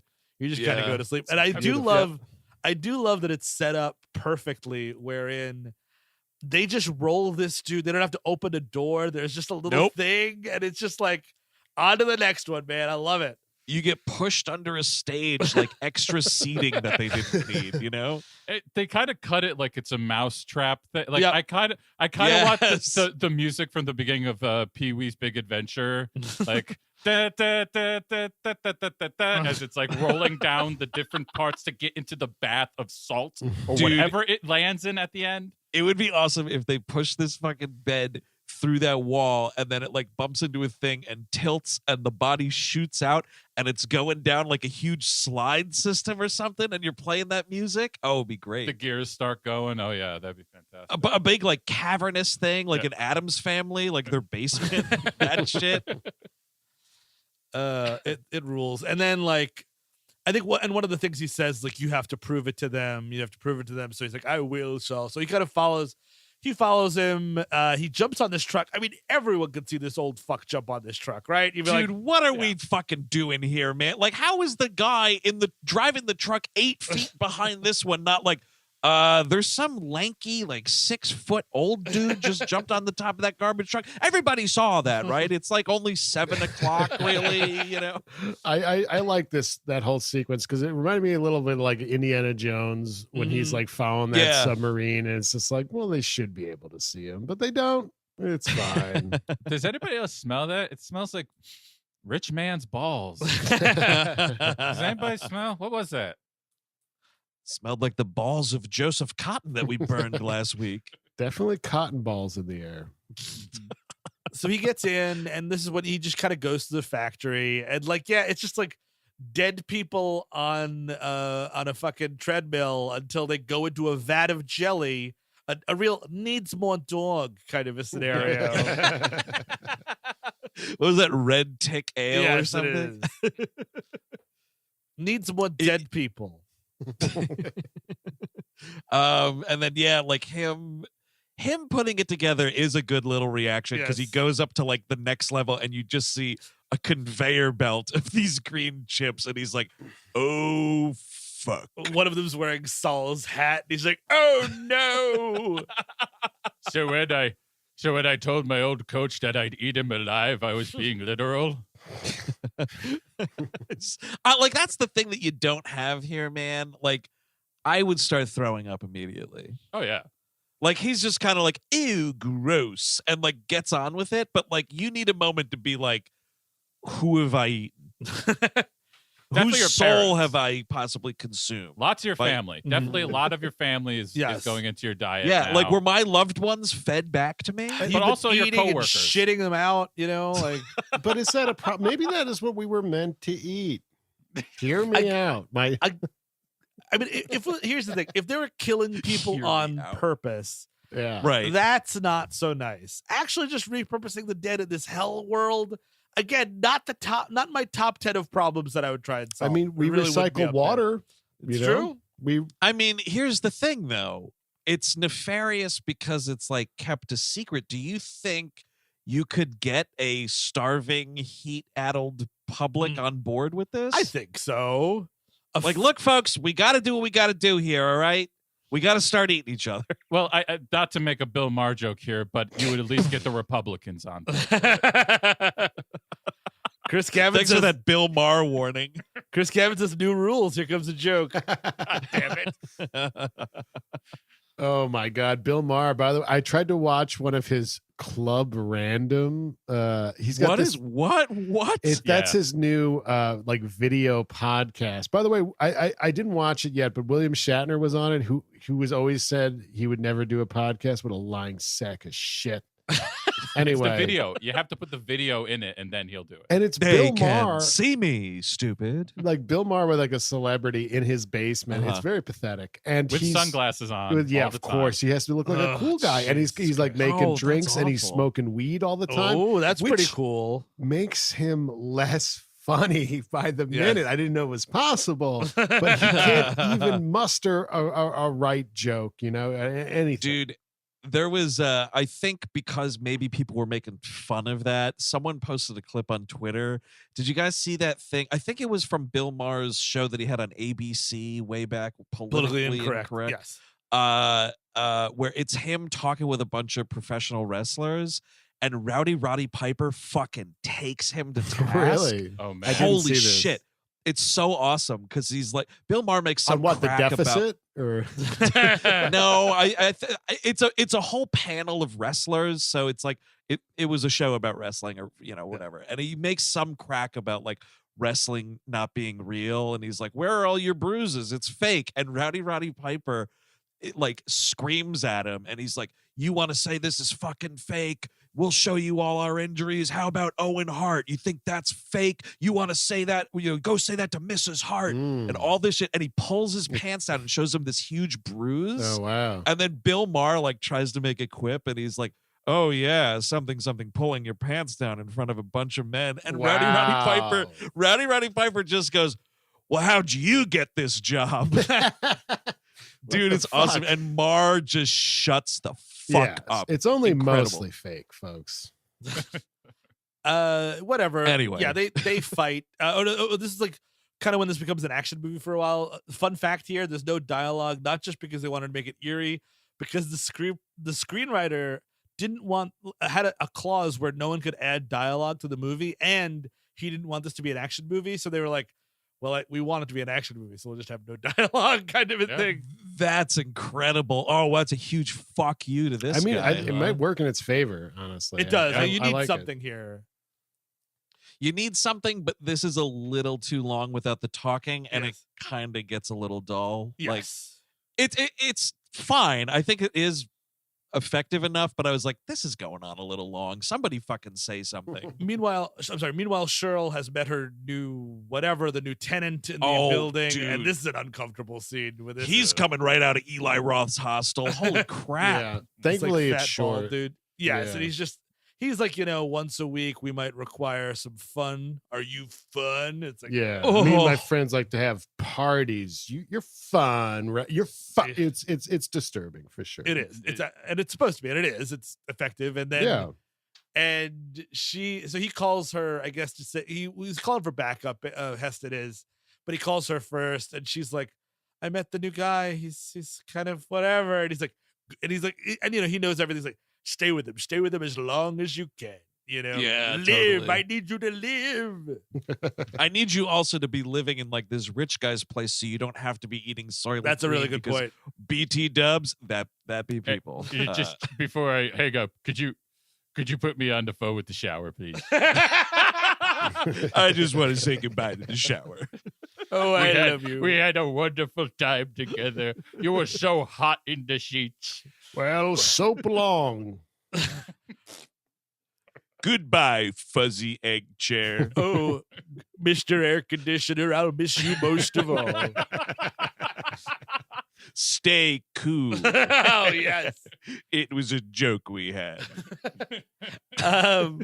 But he goes back to the church, and now it's just him and Chuck Connors.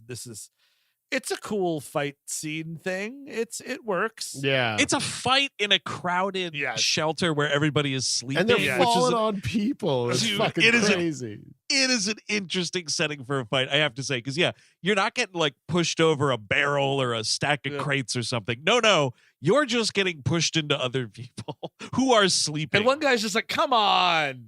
oh, it's happening again. Oh, someone's fighting again. Ah, come on. I have to get up to kill myself at 5 a.m. Oh my God. Yeah, it's a decent fight. And for the most part, actually, Heston getting his ass kicked. Oh, yeah. Chuck Connors is like fucking Tab- 12 feet tall. Yeah, Tab Hunter getting some fucking Tab, whatever his name Yeah. is, getting some revenge here from the last ass kicking that he received. And But then, dude, Heston finds this like dirty knife on the Yeah, floor. this and homeless just shelter stabs knife. him. Yeah. Yikes. Oof. Right in the heart. Oh, it's fucking brutal, man. But like, I could not help but notice how dirty that knife was. Not that it matters. It kind but, of you know. does. Wait, let me see if it's strawberry. Oh, It was not. That's the way, actually, that's how you would get them back finally, is you put all the diseases ever made on one knife Mm. and stab somebody with it and then put them in the meat grinder or the salt bath or whatever they're doing. And that everybody dies from eating the Soylent. Got it. Oh, There yeah, you yeah. go. It's a nice little solve there. And before he is murdered, Tab does get a shot off here. He gets Heston right through the fucking back. Oh, dude. Like the like side of his back goes right through him. Ooh. So Heston's kind of like down for the count. Brock Peters gets here with like some other cops, and Heston's pretty much out of it. This is the sort of the famous oceans dying, plankton's dying.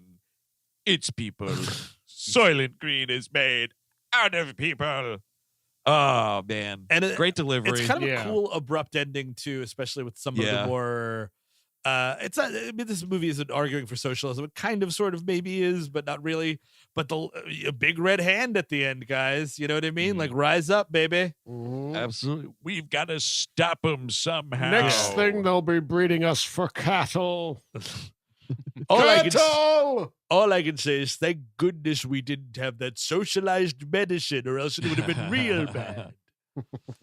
I mean, it is that sort of awesome, cynical 1970s ending Yes. too, because like Brock Peters is basically like, yeah, man, sure, Soylent Green is got it. Whatever you say, Detective Well- Whack Job. Well, yeah, you don't get a we must do it for our future sons and future furniture. We must. Yeah.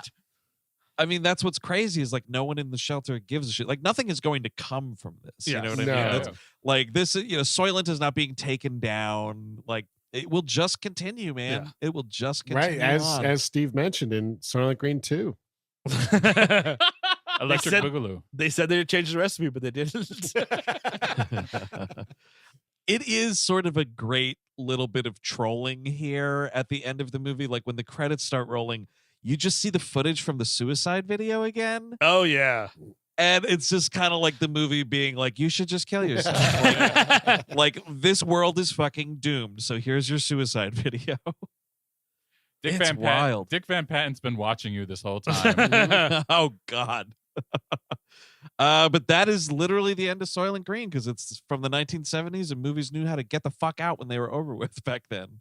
We'll go around the horn here. Heston heads. Steve Sadak. Final thoughts? Yeah, it's a recommend for sure. It's I think there's a couple movies on specifically this month that like aren't exactly WHM, like are just like they're like good enough movies that just have something missing from being like a WLM, and I think that's where this sort of is. You know what I mean? And Yeah. like there's a lot in this one specifically. There's a lot missing, but I think Heston is engaging here. It's a pretty cool concept. It's incredibly prescient. It's a good watch, honestly. So it's a recommend for me.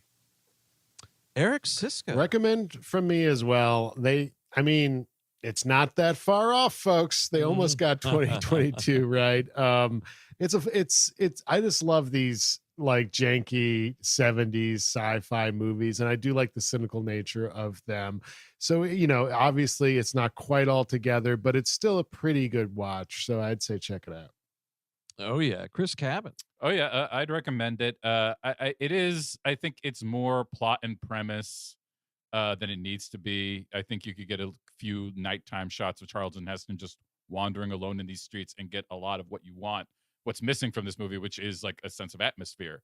Right. And of course, right, the writing can't be as ambitious because money, hand thing means money. But I think this is pretty convincing. I think Edward G. Robinson sells a lot of this, and if you didn't have a guy like him in that role, might not work the same. And again, as we were saying, there is a magnetism to Heston, if not exactly a convincing dramatic spirit there. There is presence there, and he's fun to watch. So Yeah, I'm not going to cover any new territory here. It's a recommend from me also. I think it's a thing like if you haven't seen this movie but you're totally aware of, the twist of it all, like it makes for it to be like kind of a sloggish watch because it really doesn't ramp up until those last, 30-ish minutes or so. So like you spend an hour like, where is this movie going? And, like I said, Heston, I guess I just kind of don't get it, but he's like laid back here. I don't know. The seller of it all for me is fucking Edward G. Robinson, man. I was totally floored by him. And if you're unfamiliar with this shit, Double Indemnity, Key Largo, The Stranger. He is also in 10 Commandments for a hot second. See those movies. Yeah, totally. See them. Yeah. the whole town's talking. There's two of them. Yeah. Oh, they're right. So, I don't know. Yeah, it's a recommend. You could do much worse. So that's going to do it for our discussion on Richard Fleischer's Soylent Green, folks. If you want more We Hate Movies, check out WHMpodcast.com, or of course, head over to patreon.com/We Hate Movies. We got a lot of bonus content up there this month, including a We Love Movies on Collateral. Which month is this in? Yeah, Jesus. Collateral. Michael Mann's Collateral, of course. That was a good ass episode. What do we got on the AD, Steve? We will have an episode of Chippendale's Rescue Rangers Ooh. to coincide with that John Mulaney movie that's coming out. Is that a movie or a TV show? I think it's a movie. That's probably for the best. And Eric, what's going on over on the Gleep Glossary? Gleep Glossary might be a short episode, might be a climatic episode. Is that a word? Yeah.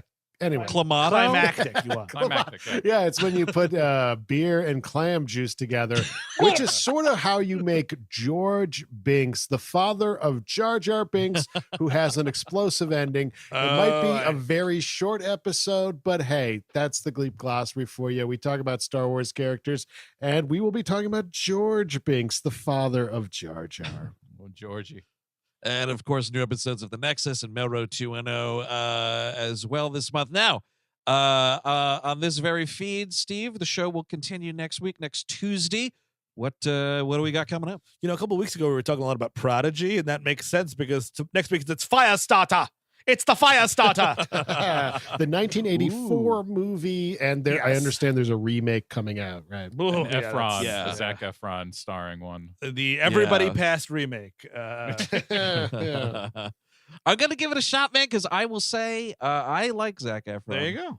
Yeah. But I think he has a lot I of like charisma. that guy he played in that one movie. There you go.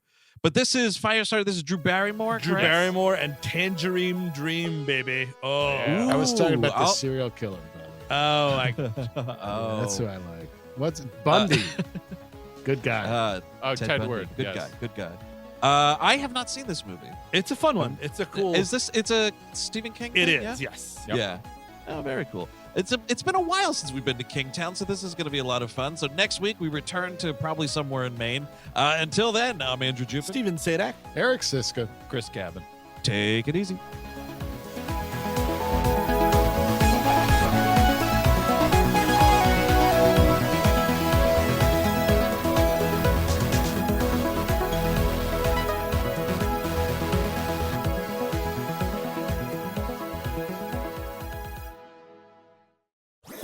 That was a HeadGum podcast.